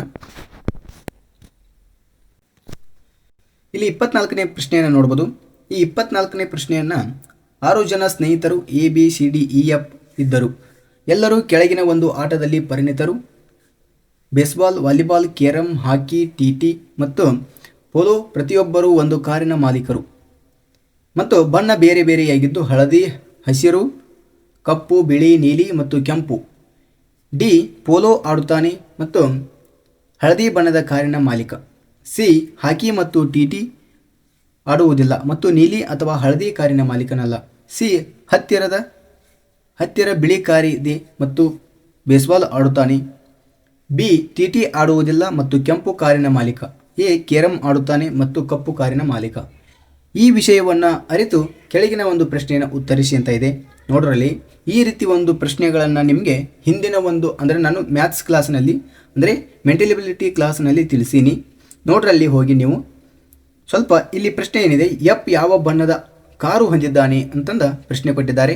ಇಲ್ಲಿ ಆನ್ಸರ್ ಏನಾಗುತ್ತೆ ನಮಗೆ ನೋಡ್ಬೋದು. ಇಲ್ಲಿ ಆಪ್ಷನ್ಸ್ ನಮಗೆ 24ನೇ ಪ್ರಶ್ನೆಗೆ ಆಪ್ಷನ್ಸ್ ಸಿ ಕರೆಕ್ಟ್ ಆಗಿರುವಂಥದ್ದು. ನೀಲಿ ಮತ್ತು TT ಆಗಿರುವಂಥದ್ದು. ಅಂದರೆ ಎಫ್ ಅನ್ನುವಂಥ ವ್ಯಕ್ತಿ ಕಾರು ಹೊಂದಿದ್ದಾನೆ ಮತ್ತು ಯಾವ ಆಟ ಆಡುತ್ತಾನೆ ಅಂತ ಇದೆ ಅಂದರೆ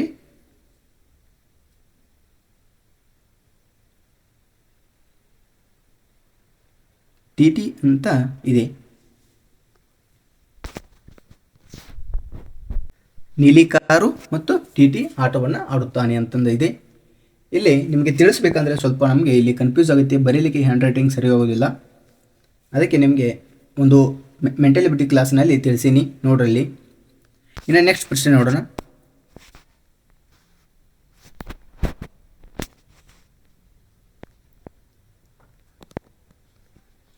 ಇವುಗಳಲ್ಲಿ ಸಂಶೋಧನಾ ನೀತಿಯು ಒಳಗೊಂಡಿರುವುದು ಅಂತಂದು ಇದೆ. ಇವುಗಳಲ್ಲಿ ಸಂಶೋಧನಾ ನೀತಿಯು ಒಳಗೊಂಡಿರುವುದಿಲ್ಲ ಅಂತಂದು ಇದೆ ಪ್ರಶ್ನೆ. ಆಪ್ಷನ್ಸನ್ನು ನೋಡೋದು. ಪ್ರಾಮಾಣಿಕತೆ, ಸಮಗ್ರತೆ, ವಿಷಯನಿಷ್ಠತೆ, ವಸ್ತುನಿಷ್ಠತೆ ಅಂತ ಇದೆ. ಇಲ್ಲಿ ನಮಗೆ ಆನ್ಸರ್ ಯಾವುದಾಗುತ್ತೆ? ವಿಷಯನಿಷ್ಠತೆ ಅಂತಂದು ಇಲ್ಲಿ ಸಂಶೋಧನಾ ನೀತಿಯು ವಿಷಯನಿಷ್ಠತೆ ಅಂತಂದು ಆಗಿರುತ್ತದೆ. ಇಲ್ಲಿ ವಿಷಯನಿಷ್ಠತೆಯನ್ನು ಒಳಗೊಂಡಿರುವುದಿಲ್ಲ ಅಂತಂದು ನೋಡ್ಬೋದು. 26ನೇ ಪ್ರಶ್ನೆಯನ್ನು ನೋಡೋದು. ನ್ಯೂಟನ್ನ ಅನ್ವೇಷಣೆಯಾದ ಗುರುತ್ವಾಕರ್ಷಣೆಯ ಒಂದು ನಿಯಮವು ಸಂಬಂಧಪಟ್ಟಿರುವುದು ಅಂತ ಇದೆ. ಆಪ್ಷನ್ಸ್ಗಳನ್ನು ನೋಡ್ಬೋದು. ಎ ಮೂಲಭೂತ ಸಂಶೋಧನೆ, ಬಿ ಅನ್ವಯಿಕ ಸಂಶೋಧನೆ, ಸಿ ಕ್ರಿಯಾ ಸಂಶೋಧನೆ, ಡಿ ಪರಿಣಾಮಾತ್ಮಕ ಸಂಶೋಧನೆ ಅಂತ ಇದೆ. ಇಲ್ಲಿ ನಾವು ನೋಡ್ಬೋದು ಪ್ರಶ್ನೆ ಯಾವುದಾಗುತ್ತೆ ಅಂದರೆ ಆನ್ಸರ್ ನಮಗೆ ಮೂಲಭೂತ ಸಂಶೋಧನೆ ಅಂತಂದು ನ್ಯೂಟನ್ನ ಒಂದು ಮೂಲಭೂತ ಸಂಶೋಧನೆ ಆಗಿರುವಂಥದ್ದು. ಇನ್ನು 27ನೇ ಪ್ರಶ್ನೆ ನೋಡ್ರಿ. 27ನೇ ಪ್ರಶ್ನೆಯು ಸಂಶೋಧಕನು ಪ್ರತಿದರ್ಶದ ಪಟ್ಟಿಯಲ್ಲಿರುವ ಒಂದು ಪ್ರತಿ 15ನೇ ಒಂದು ಹೆಸರಿನವರನ್ನು ಸಂದರ್ಶಿಸಲು ತೀರ್ಮಾನಿಸಿದರೆ ಆ ಪ್ರತಿದರ್ಶನಗಳು ಇವುಗಳಲ್ಲಿ ಯಾವುದಕ್ಕೆ ಉದಾಹರಣೆ ಆಗುವುದು ಅಂತಂದ ಪ್ರಶ್ನೆ ಇದೆ.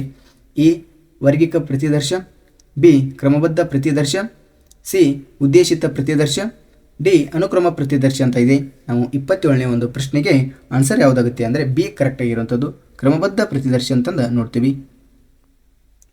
ಇನ್ನು ನೆಕ್ಸ್ಟ್ ಪ್ರಶ್ನೆ ನೋಡೋಣ. UGCಯು ಸಂಶೋಧನಾ ಪ್ರಬಂಧವನ್ನು ಪ್ರಕಟಿಸುವ ಜರ್ನಲ್ಗಳು ಇವುಗಳ ಒಂದು ಸಂಬಂಧವನ್ನು ಹೊಂದಿರಬೇಕೆಂದು ಆಗ್ರಹಿಸುತ್ತದೆ ಅಂತ ಇದೆ. ಎ ISSN ನಿಯತಕಾಲಿಕೆ, ಬಿ ISBN ನಿಯತಕಾಲಿಕೆ, ಸಿ ನೋಂದಣಿಯಾದ ನಿಯತಕಾಲಿಕೆ, ಡಿ ಕ್ರಮಬದ್ಧವಾದ ನಿಯತಕಾಲಿಕೆ ಅಂತ ಇದೆ. ಇಲ್ಲಿ ಆನ್ಸರ್ ಯಾವುದಾಗುತ್ತೆ ನಮಗೆ 28ನೇ ಪ್ರಶ್ನೆಗೆ ಆಪ್ಷನ್ಸ್ ಎ ಕರೆಕ್ಟ್ ಆಗಿರುವಂಥದ್ದು, ISSN ನಿಯತಕಾಲಿಕೆ ಅಂತ ನೋಡ್ಬೋದು.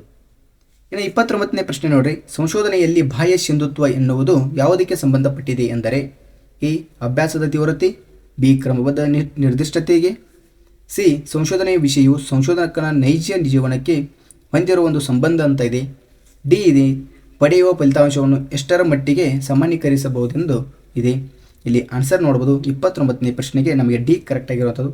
ಸಂಶೋಧನೆಯಲ್ಲಿ ಬಾಹ್ಯ ಸಿಂಧುತ್ವ ಎನ್ನುವುದು ಪಡೆಯುವ ಫಲಿತಾಂಶವನ್ನು ಎಷ್ಟರ ಮಟ್ಟಿಗೆ ಎಂಬುದು ಸಾಮಾನ್ಯೀಕರಿಸಗೊಳಿಸಬಹುದು ಅಂತಂದು ಇದೆ.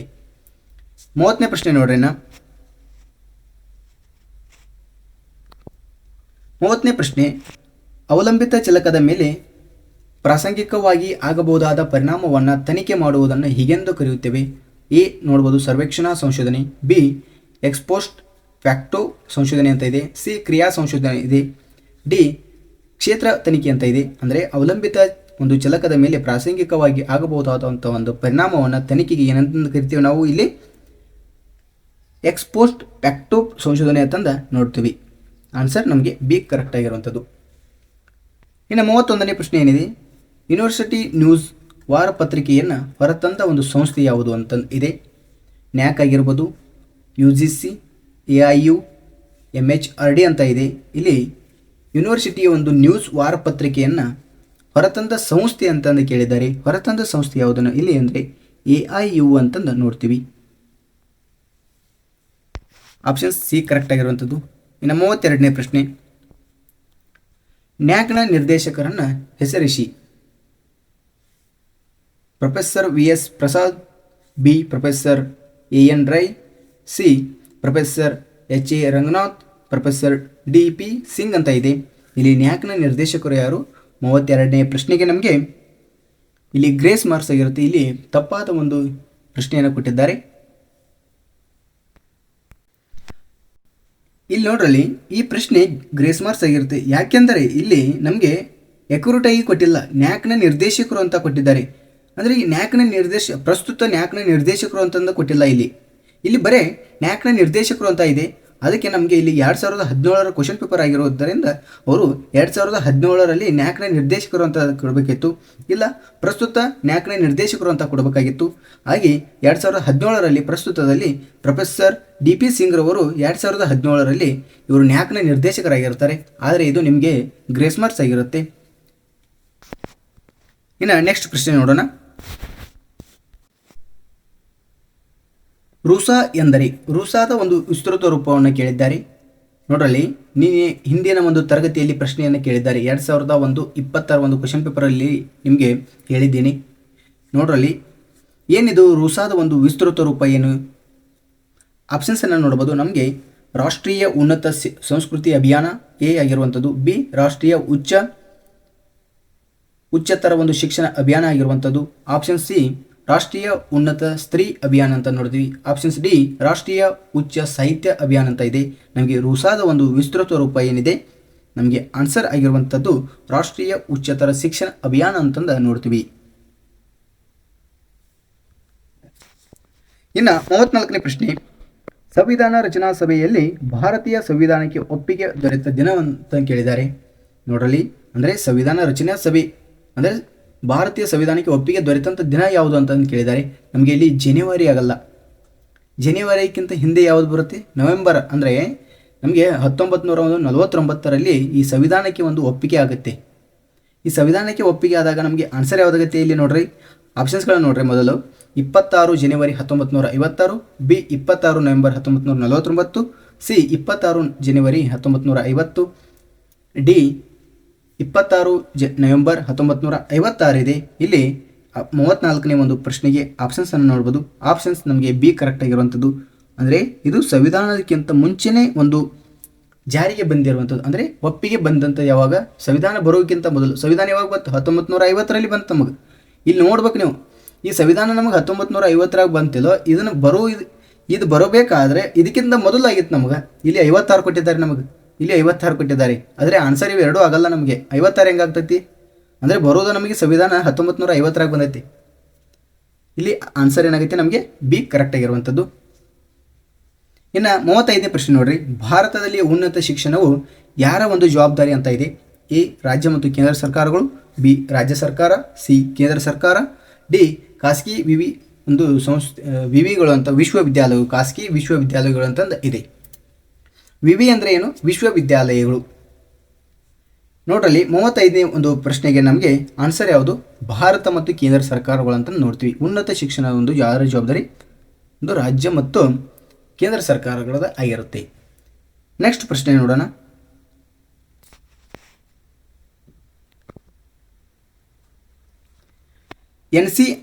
NCRI ಅಂದರೆ ಸಂಸ್ಥೆಯ ಕೇಂದ್ರ ಕಚೇರಿಯಲ್ಲಿ ಅಂತ ಇದೆ. Options A Bengaluru, B Mumbai, C Hyderabad, D Calcutta ಅಂತ ಇದೆ. ನಮಗೆ ಇಲ್ಲಿ 36ನೇ ಪ್ರಶ್ನೆಗೆ ಹೈದರಾಬಾದ್ ಆಗಿರುವಂಥದ್ದು. ಅಂದರೆ NCRI ಒಂದು ಕೇಂದ್ರ ಕಚೇರಿ ಹೈದರಾಬಾದ್ನಲ್ಲಿ ಇರುವಂಥದ್ದು. PDF ಸಂಕ್ಷೇಪಣ ಅಂತಂದು ಇದೆ. ಇದರ ಒಂದು ವಿಸ್ತೃತ ರೂಪ ನೋಡ್ರಿ. ಇಲ್ಲಿ ಎ ಏನಿದೆ ಪೋರ್ಟೇಬಲ್ ಒಂದು ಡೈರೆಕ್ಟರಿ ಫೈಲ್ ಅಂತ ಇದೆ, ಒಯ್ಯಬಹುದಾದ ಒಂದು ಕೋಶ ಫೈಲ್ ಅಂತ ಇದೆ. ಬಿ ಏನಿದೆ ಪೋರ್ಟೇಬಲ್ ಡಾಕ್ಯುಮೆಂಟ್ ಫೈಲ್ ಅಂತ ಇದೆ. ಸಿ ಏನಿದೆ ಪೋರ್ಟೇಬಲ್ ಡಿಲಿಟೆಡ್ ಫೈಲ್ ಅಂತ ಇದೆ. ಡಿ ಪೋರ್ಟೇಬಲ್ ಡೊಮೈನ್ ಅಂತ ಫೈಲ್ ಅಂತ ಇದೆ. PDFಗೆ ನಾವು ಏನಂತಂದು ಕರಿತೀವಿ ನೋಡ್ರಲ್ಲಿ, ಅವರೇ ನೀವು ಪ್ರತಿ ಸಲ PDF ಅಂತ ಅಷ್ಟೇ ಕರಿತೀರಿ. ಅದಕ್ಕೆ PDF ಅಂದರೆ ವಿಸ್ತೃತ ರೂಪ ನೋಡ್ಕೋಬೇಕು. ಈ ರೀತಿ ಪ್ರಶ್ನೆಗಳನ್ನ ಕೇಳ್ತಾರೆ ನೋಡ್ರಲ್ಲಿ. ಅಂದರೆ ಹೈಯರ್ ಎಜುಕೇಷನ್ ಮಾಡುವಾಗ ನಾವು ಈ PDFಗಳನ್ನು ಹೆಚ್ಚಾಗಿ ಬಳಸ್ತೀವಿ. ಯಾಕೆಂದರೆ ನಮಗೆ ನೋಟ್ಸ್ ಆಗಿರ್ಬೋದು, ಯಾವುದೇ ಒಂದು ಡಾಕ್ಯುಮೆಂಟ್ ಆಗಿರ್ಬೋದು, ಯಾರಿಗೆ ಒಂದು ಸಬ್ಮಿಟ್ ಮಾಡಬೇಕಾದ್ರೆ ಈಗ ನಿಮಗೆ ಪ್ರತಿಯೊಂದರಲ್ಲಿ ಈ PDFಗಳ ಒಂದು ಅವಶ್ಯಕತೆ ಇರುವಂಥದ್ದು. ಇಲ್ಲಿ 37ನೇ ಪ್ರಶ್ನೆಗೆ ನಿಮಗೆ ಇಲ್ಲಿ ಏನಾಗುತ್ತೆ ಅಂದರೆ, ಇದು ಒಂದು ಪ್ರಶ್ನೆ ನಿಮಗೆ PDFನ ಒಂದು ವಿಸ್ತೃತ ರೂಪ ಸ್ವಲ್ಪ ಮಿಸ್ಟೇಕ್ ಆಗಿರುವಂಥದ್ದು. ಇಲ್ಲಿ ನಿಮಗೆ ಗ್ರೇಸ್ ಮಾರ್ಕ್ಸ್ ಆಗುತ್ತೆ. ಇಲ್ಲಿ PDFನ ವಿಸ್ತೃತ ರೂಪ ಏನಿದೆ ಅಂದರೆ ಪೋರ್ಟೇಬಲ್ ಡಾಕ್ಯುಮೆಂಟ್ ಫಾರ್ಮೆಟ್ ಅಂತಂದು ಕರಿತೀವಿ. ಇಲ್ಲಿ ನೋಡ್ರಲ್ಲಿ ಈ PDFಗೆ ನಾವು ವಿಸ್ತೃತ ರೂಪ ಏನಂದೀವಿ? ಪೋರ್ಟೇಬಲ್ ಡಾಕ್ಯುಮೆಂಟ್ ಫಾರ್ಮೆಟ್ ಅಂತ ಕರಿತೀವಿ. ಇಲ್ಲಿ ನಮಗೆ ಫೈಲ್ ಅಂತ ಕೊಟ್ಟಿದ್ದಾರೆ, ಪ್ರತಿಯೊಂದರಲ್ಲಿ ಫೈಲ್ ಅಂತ ಕೊಟ್ಟಿದ್ದಾರೆ. ಅದಕ್ಕೆ ನಮಗೆ ಇದು ಗ್ರೇಸ್ ಮಾರ್ಕ್ಸ್ ಆಗಿರುವಂಥದ್ದು. ಈ ಪ್ರಶ್ನೆಗೆ ನಮಗೆ ಇದು ಗ್ರೇಸ್ ಮಾರ್ಕ್ಸ್ ಆಗುತ್ತೆ. ಈ PDFನ ಒಂದು ವಿಸ್ತೃತ ರೂಪ ಏನು? ಪೋರ್ಟೇಬಲ್ ಡಾಕ್ಯುಮೆಂಟ್ ಫಾರ್ಮೆಟ್ ಅದನ್ನು ನೋಡ್ತೀವಿ. ಇನ್ನು ನೆಕ್ಸ್ಟ್ ಪ್ರಶ್ನೆ ನೋಡೋಣ. 38ನೇ ಪ್ರಶ್ನೆ ನೋಡ್ರಿ, 4GB ಇದಕ್ಕೆ ಸಮಾನವಾಗಿರುತ್ತದೆ ಅಂತ ಇದೆ. 232 ಮೆಗಾಬೈಟ್ಸ್ ಆಗಿರುವಂಥದ್ದು, ಬಿ 230 ಬೈಟ್ಸ್ ಆಗಿರುವಂಥದ್ದು, ಸಿ 232 ಬೈಟ್ಸ್ ಆಗಿರುವಂಥದ್ದು, ಡಿ 210 ಟೆರಾಬೈಟ್ಸ್ ಅಂತ ಇದೆ. ಇಲ್ಲಿ ನಮಗೆ 4G ಇದಕ್ಕೆ ಸಮಾನವಾಗಿರೋದು ಯಾವುದಂದರೆ ಆಪ್ಷನ್ಸ್ ನೋಡ್ಬೋದು. 38ನೇ ಒಂದು ಪ್ರಶ್ನೆಗೆ ಆಪ್ಷನ್ ಸಿ ಕರೆಕ್ಟ್ ಆಗಿರುವಂಥದ್ದು 232 ಬೈಟ್ಸ್ ಅಂತ ನೋಡ್ತೀವಿ. ಇನ್ನು 39ನೇ ಪ್ರಶ್ನೆ VoIP ಎಂದರೇನು ಅಂದರೆ ಇದೆ. ಇಲ್ಲಿ ಆಪ್ಷನ್ಸ್ಗಳನ್ನು ನೋಡ್ಬೋದು. A voice over internet protocol ಅಂತ ನೋಡ್ತೀವಿ. ವಾಯ್ಸ್ ಆನ್ ಇಂಟರ್ನೆಟ್ ಪ್ರೊಸೀಜರ್ ಅಂತ ನೋಡ್ತೀವಿ. C wide offer internet procedure ಅಂತ ನೋಡ್ತೀವಿ. ಡಿ ವ್ಯಾಲಿಡ್ ಆಫರ್ ಇನ್ ಪ್ರೋಗ್ರಾಮ್ ಅಂತ ನೋಡ್ತೀವಿ, ಪ್ರೋಗ್ರಾಮ್ಸ್ ಅಂತ ನೋಡ್ತೀವಿ.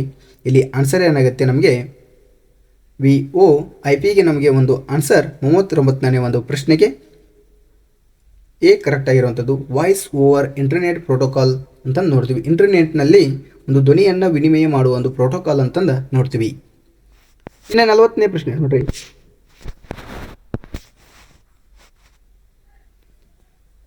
40ನೇ ಪ್ರಶ್ನೆ ಏನಿದೆ, DNS ಎಂದರೆ ಏನು ಇದು? ಇಲ್ಲಿ ಆಪ್ಷನ್ಸ್ಗಳನ್ನು ನೋಡ್ಬೋದು. ಎ ಡಿಬಗ್ ನಂಬರ್ ಸಿಸ್ಟಮ್ ಅಂತ ನೋಡ್ತೀವಿ. ಬಿ ಡೊಮೈನ್ ನ್ಯಾಚುರಲ್ ಸಿಸ್ಟಮ್ ಅಂತ ನೋಡ್ತೀವಿ. ಸಿ ಡಿಬಗ್ಗಿಂಗ್ ನೇಮ್ ಸಿಸ್ಟಮ್ ಅಂತ ನೋಡ್ತೀವಿ. ಡಿ ಡೊಮೈನ್ ನೇಮ್ ಸಿಸ್ಟಮ್ ಅಂತ ನೋಡ್ತೀವಿ. ಆನ್ಸರ್ ಯಾವುದಾಗುತ್ತೆ? ನಾವು DNS ಅಂದರೆ DNS ಅಂದರೆ ನಮಗೆ ಡೊಮೈನ್ ನೇಮ್ ಸಿಸ್ಟಮ್ ಅಂತಂದು ನೋಡ್ತೀವಿ. ಡೊಮೈನ್ ಒಂದು ಹೆಸರು ವ್ಯವಸ್ಥೆ ಅಂತ ನೋಡ್ತೀವಿ. 41ನೇ ಪ್ರಶ್ನೆ ನೋಡ್ರಿ. ಈ ಕೆಳಗಿನವುಗಳಲ್ಲಿ ಯಾವುದು ಸರಿ ಅಂತ ಇದೆ? ಇಲ್ಲಿ ನೋಡ್ಬೋದು 60-10 ಆಗಿರ್ಬೋದು = 1860 ಆಗಿರುವಂಥದ್ದು. 10 ಬ್ರ್ಯಾಕೆಟ್ 10 ಅಂತ ಇದೆ. 10-8 ಇದೆ. 20-10 ಇದೆ. ಸಿ 10,100 ಇದೆ. 2 ಇರುವಂಥದ್ದು. 20-10 ಇದೆ = ನೋಡ್ರಲ್ಲಿ 10,110 ಇದೆ. ಇಲ್ಲಿ ಆನ್ಸರ್ ಯಾವುದಾಗುತ್ತೆ ಅಂದರೆ ನಮಗೆ 41ನೇ ಪ್ರಶ್ನೆಗೆ ನಮಗೆ ಆಪ್ಷನ್ ಸಿ ಕರೆಕ್ಟ್ ಆಗಿರುವಂಥದ್ದು. 2010 = 10,102 ಇರುವಂಥದ್ದು. ಇನ್ನು ನೆಕ್ಸ್ಟ್ ಪ್ರಶ್ನೆ ನೋಡ್ರಿ. ಫೈರ್ವಾಲ್ ಎಂದರೆ ಆಪ್ಷನ್ಸ್ಗಳನ್ನು ನೋಡಬಹುದು. ಫೈರ್ವಾಲ್ ಎಂದರೆ ಆಪ್ಷನ್ಸ್ಗಳನ್ನು ನೋಡ್ರಲ್ಲಿ ಗಣಕಯಂತ್ರ ಮತ್ತು ಇಂಟರ್ನೆಟ್ ನಡುವೆ ಇರುವ ಒಂದು ಸಾಫ್ಟ್ವೇರ್ ಪ್ರೋಗ್ರಾಮ್ ಅಥವಾ ತಂತ್ರಾಂಶವಾಗಿರುವಂಥದ್ದು. ಬಿ ಪ್ರಿಂಟರ್ ಮತ್ತು ಮೆಮೊರಿ ಚಿಪ್ ನಡುವೆ ಇರುವ ಒಂದು ಸಾಫ್ಟ್ವೇರ್ ಪ್ರೋಗ್ರಾಮ್ ಆಗಿರುವಂಥದ್ದು. ಸಿ ಗೋಡೆಯ ಮೇಲಿನ ಬೆಂಕಿಯನ್ನು ರಚಿಸುವುದು. ಡಿ ವೈರಸ್ ಆಗಿರುವಂಥದ್ದು. ಇಲ್ಲಿ 42ನೇ ಪ್ರಶ್ನೆಗೆ ನಮಗೆ ಒಂದು ಗಣಕಯಂತ್ರದ ಒಂದು ಇಂಟರ್ನೆಟ್ ನಡುವೆ ಇರುವ ಒಂದು ಸಾಫ್ಟ್ವೇರ್ ಪ್ರೋಗ್ರಾಮ್ ಅಥವಾ ತಂತ್ರಾಂಶ ಅಂತ ನೋಡ್ತೀವಿ ಫೈರ್ವಾಲ್. ಇನ್ನು ನೆಕ್ಸ್ಟ್ ಪ್ರಶ್ನೆ ನೋಡ್ರಿ. ಈ ಕೆಳಗಿನ ಒಂದು ವಾಕ್ಯ ವೃಂದವನ್ನು ಎಚ್ಚರಿಕೆಯಿಂದ ಓದಿ ಮತ್ತು 43 ಅಂದರೆ ಇದನ್ನು ವಾಚನ ಗ್ರಹಿಕೆ ಅಂತ ನೋಡ್ತೀವಿ. 43ರಿಂದ 48 ಪ್ರಶ್ನೆಗಳಿವೆ. ಈ ಪ್ರಶ್ನೆಗಳನ್ನು ನೀವು ವಾಚನ ಗ್ರಹಿಕೆ ಒಂದು ಅಧ್ಯಾಯದಲ್ಲಿ ನೋಡ್ಕೊಳ್ರಿ. ಮುಂದಿನ ಪ್ರಶ್ನೆಗಳು 49ನೇ ಪ್ರಶ್ನೆ ನೋಡ್ರಿ. ಒಂದು ಕೆಲಸವನ್ನು 9 ಗಂಡಸರು ಮತ್ತು 12 ಹುಡುಗರು 4 ದಿನಗಳಲ್ಲಿ ಮುಗಿಸಬಲ್ಲರು ಮತ್ತು ಅದೇ ಕೆಲಸವನ್ನು 4 ಗಂಡಸರು ಮತ್ತು 16 ಹುಡುಗರು 6 ದಿನಗಳಲ್ಲಿ ಮಾಡಬಲ್ಲರು. ಹಾಗಾದರೆ ಇದೇ ಕೆಲಸವನ್ನು 6 ಗಂಡಸರು ಮತ್ತು 24 ಹುಡುಗರು ಎಷ್ಟು ದಿನಗಳಲ್ಲಿ ಮಾಡುತ್ತಾರೆ ಅಂತ ಪ್ರಶ್ನೆ ಇದೆ. ಇದರ ಒಂದು ನಿಮಗೆ ಮೆಂಟಲಿಬಿಲಿಟಿ ಕ್ಲಾಸಿನಲ್ಲಿ ತಿಳಿಸ್ತೀನಿ. ಈ ಪ್ರಶ್ನೆಗಳ ಮೆಂಟಲಿಬಿಲಿಟಿ ಕ್ಲಾಸಿನಲ್ಲಿ ತಿಳಿಸ್ತೀನಿ. ಇನ್ನು ಇದರ ಒಂದು ಆನ್ಸರ್ಗಳನ್ನು ಮಾತ್ರ ಹೇಳ್ಕೊತಾ ಹೋಗ್ತೀನಿ. ನೋಡ್ರಲ್ಲಿ 49ನೇ ಒಂದು ಪ್ರಶ್ನೆಗೆ ನಮಗೆ ಆನ್ಸರ್ ಯಾವುದಾಗುತ್ತೆ ನೋಡ್ಬೋದು. ಇಲ್ಲಿ ಸ್ನೇಹಿತರೆ ಬಿ ಕರೆಕ್ಟ್ ಆಗಿರುವಂಥದ್ದು 4 ದಿನಗಳು ಅಂತ ನೋಡ್ತೀವಿ. ಇನ್ನು ನೆಕ್ಸ್ಟ್ ಪ್ರಶ್ನೆ ನೋಡ್ರಿ. 50ನೇ ಒಂದು ಪ್ರಶ್ನೆ ನೋಡ್ರಿ. ಈ ಕೆಳಗಿನ ಸರಣಿ 5ನೇ ಸಂಖ್ಯೆಯನ್ನು ಕಂಡುಹಿಡಿಯಿರಿ ಅಂತ ಇದೆ. ಇಲ್ಲಿ ನೋಡ್ಬೋದು 2, 7, 27, 107ರ ಒಂದು ಆನ್ಸರ್ ಏನಾಗುತ್ತೆ ಅಂತ ಇದೆ. ಎ 227, 327, 427, 527 ಇದೆ. ಇಲ್ಲಿ ನಮಗೆ ಆನ್ಸರ್ ಯಾವುದು 50ನೇ ಪ್ರಶ್ನೆಗೆ ಸಿ ಕರೆಕ್ಟ್ ಆಗಿರುವಂಥದ್ದು 427 ಆಗಿರುವಂಥದ್ದು. 51ನೇ ಪ್ರಶ್ನೆ. ಹೌಸ್ ಅನ್ನೋ ಸಂಕೇತವನ್ನು ಬಳಸಿ INVRF ಎಂದು ಬರೆದರೆ ಕ್ರೌಡ್ ಅನ್ನುವ ಸಂಕೇತವನ್ನು ಬಳಸಿ ಹೇಗೆ ಬರೆಯಬಹುದು ಅಂತಂದು ಇದೆ. ಇಲ್ಲಿ ನೋಡ್ರಲ್ಲಿ ಈ ಪ್ರಶ್ನೆಗಳನ್ನು ನೀವು ಕೋಡಿಂಗ್ ಆ್ಯಂಡ್ ಡಿಕೋಡಿಂಗ್ನಲ್ಲಿ ಮೆಂಟಲಿಬಿಲಿಟಿ ಕ್ಲಾಸಿನಲ್ಲಿ ತಿಳಿಸೀನಿ. 51ನೇ ಪ್ರಶ್ನೆ ಆನ್ಸರ್ ಏನಾಗುತ್ತೆ ನಮಗೆ ಆನ್ಸರ್ ಎ ಕರೆಕ್ಟ್ ಆಗಿರುವಂಥದ್ದು. ಇನ್ನು 52ನೇ ಪ್ರಶ್ನೆ ನೋಡ್ರಿ. 4 ಮತ್ತು 5 ಗಂಟೆಗಳ ನಡುವೆ ಯಾವ ಸಮಯದಲ್ಲಿ ಒಂದು ಗಡಿಯಾರದ ಮುಳ್ಳುಗಳು ವಿರುದ್ಧ ದಿಕ್ಕಿನಲ್ಲಿ ತಿರುಗುತ್ತವೆ ಅಂತಂದು ಇದೆ.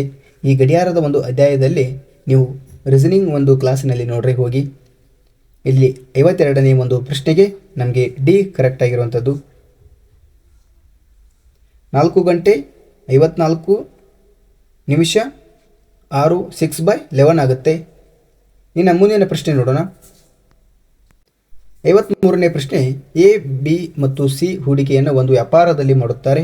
ಎ ಹೂಡಿಕೆಯು ರೂಪಾಯಿ 5,000 2 ತಿಂಗಳಿಗೆ, ಬಿ ಹೂಡಿಕೆಯು 6,000 3 ತಿಂಗಳಿಗೆ ಮತ್ತು ಸಿ ಹೂಡಿಕೆಯು 4,000 5 ತಿಂಗಳಿಗೆ, ಲಾಭ ರೂಪಾಯಿ 960ಗಳಲ್ಲಿ ಏನ ಪಾಲು ಅಂತಂದ ಪ್ರಶ್ನೆ ಇದೆ. ಇಲ್ಲಿ ಆಪ್ಷನ್ಸ್ಗಳನ್ನು ನೋಡಬಹುದು. Options A 360, C 400, B 200, D 500 ಅಂತಿದೆ. ಇಲ್ಲಿ ನೋಡ್ಬೋದು 53ನೇ ಪ್ರಶ್ನೆಗೆ ನಮಗೆ ಬಿ ಕರೆಕ್ಟ್ ಆಗಿರುವಂಥದ್ದು, ರೂಪಾಯಿ 200 ಆಗಿರುವಂಥದ್ದು. ಇನ್ನು 54ನೇ ಪ್ರಶ್ನೆ, ಎ ಬಿ ಸಿ ಅವರ ಒಂದು ಸಂಬಳ 2:3:5 ಒಂದು ಅನುಪಾತದಲ್ಲಿದೆ. ಕ್ರಮವಾಗಿ 15%, 10% ಮತ್ತು 20% ಏರಿಕೆಯನ್ನು ಸಂಬಳದಲ್ಲಿ ಮಾಡಿದರೆ ನಂತರ ಒಂದು ಅನುಪಾತ, ಹೊಸ ಅನುಪಾತ ಅವರ ವೇತನಗಳನ್ನು ಎಷ್ಟು ಅಂತಂದ ಪ್ರಶ್ನೆ ಇದೆ. ನೋಡ್ರಲ್ಲಿ, ಈ ಪ್ರಶ್ನೆಯನ್ನು ನಿಮಗೆ ಇಲ್ಲಿ ತಿಳಿಸೀನಿ. ಇದನ್ನು ಹಿಂದಿನ ಒಂದು ತರಗತಿಯಲ್ಲಿ ತಿಳಿಸೀನಿ, ಅಲ್ಲಿ ಹೋಗಿ ನೋಡ್ರಿ. ಆದ್ರೂ ಸಹಿತ ಇಲ್ಲಿ ನಿಮಗೆ ತಿಳಿಸ್ತೀನಿ ನೋಡ್ರಿ. ಇಲ್ಲಿ 2 ಅಂತ ಬರ್ಕೋತೀರಿ. 2 ಇಂಟು ಅವರು 15% ಕೊಟ್ಟಿದ್ದಾರೆ, ಅಂದರೆ ಕ್ರಮವಾಗಿ, ಅಂದರೆ ಏದೆಷ್ಟು 15%, 15% 150 ಮಾಡ್ಕೋತೀರಿ. ಅದೇ ರೀತಿ ಅನುಪಾತ ಅಂತ ಬರ್ಕೊಳ್ತೀರಿ. ನೆಕ್ಸ್ಟ್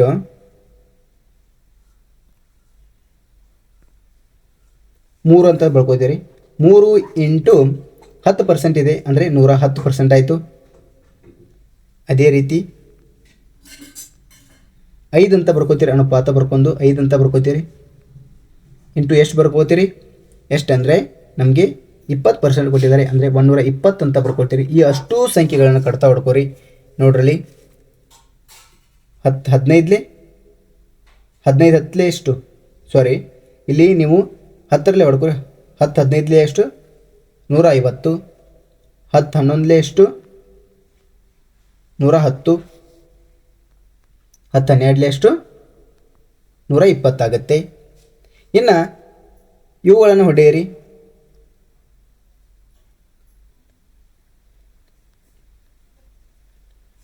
3 1 3 5 15, 3 4 12 ಆಗುತ್ತೆ.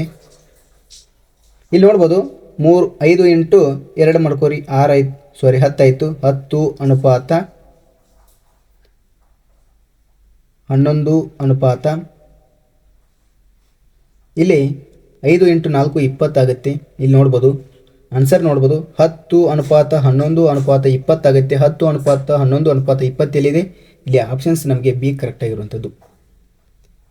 ಇಲ್ಲಿ ನೋಡ್ರಲ್ಲಿ, ಇವುಗಳನ್ನ ಈ ರೀತಿ ಬರೆದುಕೊಂಡು ಪರ್ಸೆಂಟೇಜ್ ಅಂತ ಕೊಟ್ಟಿರ್ತಾರೆ, ಅನುಪಾತ ಕೊಟ್ಟು ಪರ್ಸೆಂಟೇಜ್ ಕೊಡ್ತಾರೆ. ಅಂದರೆ ನಮಗೆ ಇಲ್ಲಿ 100, ಅಂದರೆ ಪರ್ಸೆಂಟೇಜ್ ಅಂದರೆ 100, ಅಂದರೆ 10%, 15% ಹೆಚ್ಚಾಗೈತಿ. 15% ಹೆಚ್ಚಾಗೈತಿ ಅಂದರೆ 150% ಹೆಚ್ಚಾಗೈತಿ.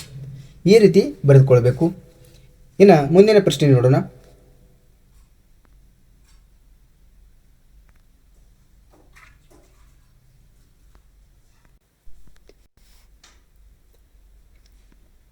ಈ ಒಂದು ಪ್ರಶ್ನೆಯನ್ನು ನೋಡ್ರಿ, 55ರಿಂದ 60 ಪ್ರಶ್ನೆಗಳಿವೆ ಇಲ್ಲಿ. ಈ ಒಂದು ಡಾಟಾ ಇಂಟರ್ಪ್ರಿಟೇಷನ್ನಲ್ಲಿ ಕ್ಲಾಸ್ ಬರುತ್ತೆ. ಈ ಒಂದು ಕ್ಲಾಸನ್ನು ನಿಮಗೆ ಹಿಂದಿನ ಒಂದು ಕ್ಲಾಸಿನಲ್ಲಿ ಹೇಳಿದ್ದೇನೆ. ಇಲ್ಲಿ ನೋಡ್ಬೋದು, ಡೈರೆಕ್ಟಾಗಿ ಆನ್ಸರನ್ನು ಹೇಳ್ತಾ ಹೋಗ್ತೀನಿ. 55ನೇ ಪ್ರಶ್ನೆಗೆ ಯಾವ ಚಟುವಟಿಕೆ ಅತ್ಯಧಿಕ ಒಂದು ಅಂಕಗಳನ್ನು ಪಡೆದಿದೆ ಅಂತ ಇದೆ. ನಾವಿಲ್ಲಿ ಮೊದಲು ಏನು ಮಾಡಬೇಕಂದ್ರೆ ಈ ಪ್ರಶ್ನೆಯನ್ನು ಓದ್ಕೋಬೇಕು. ಅಂದರೆ ಸಾರಿ, ಇದನ್ನು ನೀವು ಮೊದಲು ಓದ್ಕೋಬೇಕು, ಏನು ಕೊಟ್ಟಿದ್ದಾರೆ ಅಂತ ಪ್ರಶ್ನೆ. ಅವರು ಅದನ್ನು ಓದ್ಕೊಂಡು ಇಲ್ಲಿ ನೋಡ್ರಿ, ಈ ಕೆಳಗೆ ನೀಡಿರುವ 800 ವಿದ್ಯಾರ್ಥಿಗಳ ಒಂದು ಶೇಕಡಾವಾರುನಲ್ಲಿ 5 ಪಠ್ಯೇತರ ಚಟುವಟಿಕೆಗಳಿಗೆ ಶ್ರೇಯಾಂಕವನ್ನು ತಮ್ಮ ಆದ್ಯತೆಯ ಮೇರೆಗೆ ನೀಡಿದ್ದಾರೆ. ಶ್ರೇಣಿ 1 ಉಚ್ಚ ಸ್ಥಾನದಲ್ಲಿದೆ ಅಂತಂತ ಈ ರೀತಿ ಪ್ರಶ್ನೆಗಳನ್ನು ಕೊಟ್ಟಿರ್ತಾರೆ. ಈ ಪ್ರಶ್ನೆಯನ್ನು ಓದ್ಕೊಂಡು ನಾವು ಮುಂದಿನ ಒಂದು ಪ್ರಶ್ನೆಗಳಿಗೆ ನೋಡ್ಕೊತಾ ಹೋಗಬೇಕು. ಇಲ್ಲಿ ನೋಡ್ರಲ್ಲಿ ಏನಂತ ಇದೆ, 55ನೇ ಪ್ರಶ್ನೆ ಏನಿದೆ, ಯಾವ ಒಂದು ಚಟುವಟಿಕೆಯ ಅತ್ಯಧಿಕ ಅಂಕಗಳನ್ನು ಪಡೆದಿದೆ ಅಂತ ಇದೆ. ಇಲ್ಲಿ ಆಪ್ಷನ್ಸ್ಗಳನ್ನು ನೋಡೋದು. ಆಪ್ಷನ್ಸ್ ಎ ಚರ್ಚೆ, ಬಿ ನೃತ್ಯ, ಸಿ ಕವನ, ಡಿ ಹಾಡುವುದು ಅಂತ ಇದೆ. ಇಲ್ಲಿ ನಮಗೆ ಆನ್ಸರ್ ಯಾವುದಾಗುತ್ತೆ, 55ನೇ ಒಂದು ಪ್ರಶ್ನೆಗೆ ನಮಗೆ ಬಿ ಕರೆಕ್ಟ್ ಆಗಿರುವಂಥದ್ದು ನೃತ್ಯ ಅಂತಂದು ನೋಡ್ತೀವಿ. ಇನ್ನು 56ನೇ ಪ್ರಶ್ನೆ ಇದೆ, ಎಷ್ಟು ವಿದ್ಯಾರ್ಥಿಗಳು ಕ್ರೀಡೆಗೆ ಶ್ರೇಣಿ 4 ನೀಡಿದರು ಅಂತಂದು ಇದೆ. ಇಲ್ಲಿ ಆಪ್ಷನ್ಸ್ಗಳನ್ನು ನೋಡ್ಬೋದು. Options A 160, B 320, C 140, D 280 ಇದೆ. ಇಲ್ಲಿ ಆನ್ಸರ್ ಯಾವುದಾಗುತ್ತೆ, 56ನೇ ಪ್ರಶ್ನೆಗೆ ನಮಗೆ 160 ಅಂತ ಆಗುತ್ತೆ. ಇನ್ನು ನೆಕ್ಸ್ಟ್ ಪ್ರಶ್ನೆ ನೋಡೋಣ. 57ನೇ ಪ್ರಶ್ನೆ ನೋಡ್ರಿ, ಯಾವ ಒಂದು ಪಠ್ಯೇತರ ಚಟುವಟಿಕೆ ಕನಿಷ್ಠ ಪ್ರಾಮುಖ್ಯತೆ ಹೊಂದಿದೆ ಎಂದು ಪರಿಗಣಿಸಲಾಗಿದೆ. ಅಂದರೆ ಯಾವ ಒಂದು ಚಟುವಟಿಕೆ ಕನಿಷ್ಠ ಅಂಕಗಳನ್ನು ಪಡೆದಿರುವಂಥದ್ದಿದೆ. ಇಲ್ಲಿ 57ನೇ ಒಂದು ಪ್ರಶ್ನೆಗೆ ನಮಗೆ ಆನ್ಸರ್ ಯಾವುದು ಅಂದರೆ ಕ್ರೀಡೆ ಅಂತ ನೋಡ್ತೀವಿ. ಇನ್ನು 58ನೇ ಪ್ರಶ್ನೆ ನೋಡ್ಕೋರಿ. 58ನೇ ಪ್ರಶ್ನೆ, ಯಾವ ಒಂದು ಅನುಪಾತದಲ್ಲಿ ಎಷ್ಟು ವಿದ್ಯಾರ್ಥಿಗಳ ಸಂಖ್ಯೆ ಕವನ ಶ್ರೇಣಿ 1, 2 ಮತ್ತು 4 ಮತ್ತು ಎಷ್ಟು ವಿದ್ಯಾರ್ಥಿಗಳ ಚರ್ಚೆ ಶ್ರೇಣಿ 3, 5 ಮತ್ತು 1 ಕೊಟ್ಟಿದ್ದಾರೆ ಅಂತ ಇದೆ. ಇಲ್ಲಿ 58ನೇ ಪ್ರಶ್ನೆಗೆ ನಮಗೆ ಡಿ ಕರೆಕ್ಟ್ ಆಗಿರುವಂಥದ್ದು. ನೆಕ್ಸ್ಟ್ ನೋಡ್ಬೋದು 59ನೇ ಪ್ರಶ್ನೆ ನೋಡ್ರಿ. 59ನೇ ಪ್ರಶ್ನೆ, ಒಟ್ಟು ವಿದ್ಯಾರ್ಥಿಗಳಲ್ಲಿ ಶ್ರೇಣಿ 2 ಚರ್ಚೆ ಮತ್ತು ನೃತ್ಯಕ್ಕೆ ಕೊಟ್ಟಿರುವ ಒಂದು ವಿದ್ಯಾರ್ಥಿಗಳಲ್ಲಿ ಶ್ರೇಣಿ 3 ಹಾಡುವುದು ಮತ್ತು ನೃತ್ಯಕ್ಕೆ ಕೊಟ್ಟಿರುವುದು ವ್ಯತ್ಯಾಸವೇನು ಅಂತಂದ ಇದೆ. ಇಲ್ಲಿ ಆನ್ಸರನ್ನು ನೋಡ್ಬೋದು. 59ನೇ ಪ್ರಶ್ನೆದು ಆಪ್ಷನ್ಸ್ ನಮಗೆ ಎ ಕರೆಕ್ಟ್ ಆಗಿರುವಂಥದ್ದು. ಕೊನೆಯ ಪ್ರಶ್ನೆ ಏನಿದೆ, 60 ಪ್ರಶ್ನೆಗಳನ್ನು ಕೊಟ್ಟಿದ್ದಾರೆ. ಇಲ್ಲಿ ಎಷ್ಟು ವಿದ್ಯಾರ್ಥಿಗಳು ನೃತ್ಯಕ್ಕೆ ಶ್ರೇಣಿ 1 ನೀಡಿದರು ಅಂತ ಇದೆ. ಇಲ್ಲಿ ಆಪ್ಷನ್ಸ್ ನಮಗೆ ಬಿ ಕರೆಕ್ಟ್ ಆಗಿರುವಂಥದ್ದು. ಈ ರೀತಿ ನಾವು 2017ರ ಒಂದು ಕ್ವಶನ್ ಪೇಪರನ್ನು ಚರ್ಚೆ ಮಾಡಿದ್ದೀವಿ. Thank you.